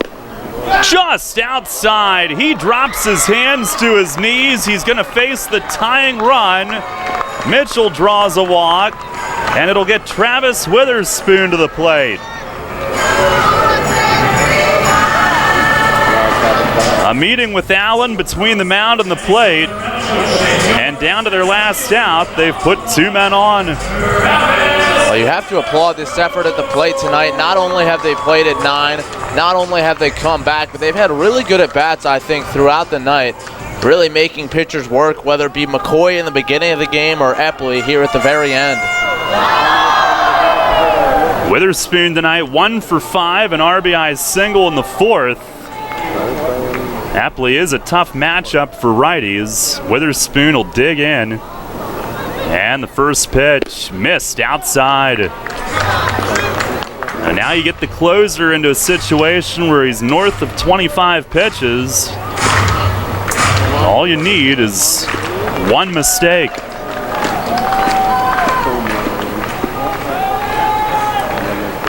Fiddles for it, has his sign. And the 1-0. It's over for a strike, tailing back.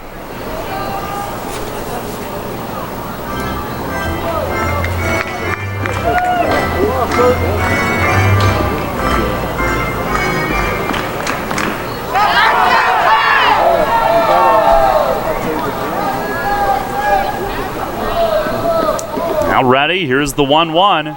And a little nubber foul off to the right. Now the Revs again staring at their final strike tonight.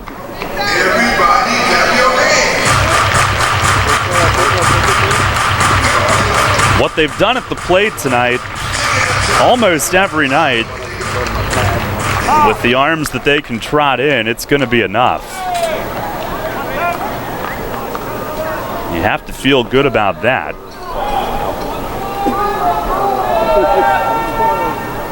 There's the stretch, the 1-2, and a swing and a pop fly. Shallow center, Bastain out. Coming in is Vaughn, the center fielder, and he runs it down. It had just enough hang time for him. Witherspoon got it off the end of the bat, and a blooping pop-up, but it hung up long enough for Vaughn, and that's it. Cody Epley with his 18th save. He strands 2 in the 9th inning, and the Blue Crabs have taken the first 2 in this series.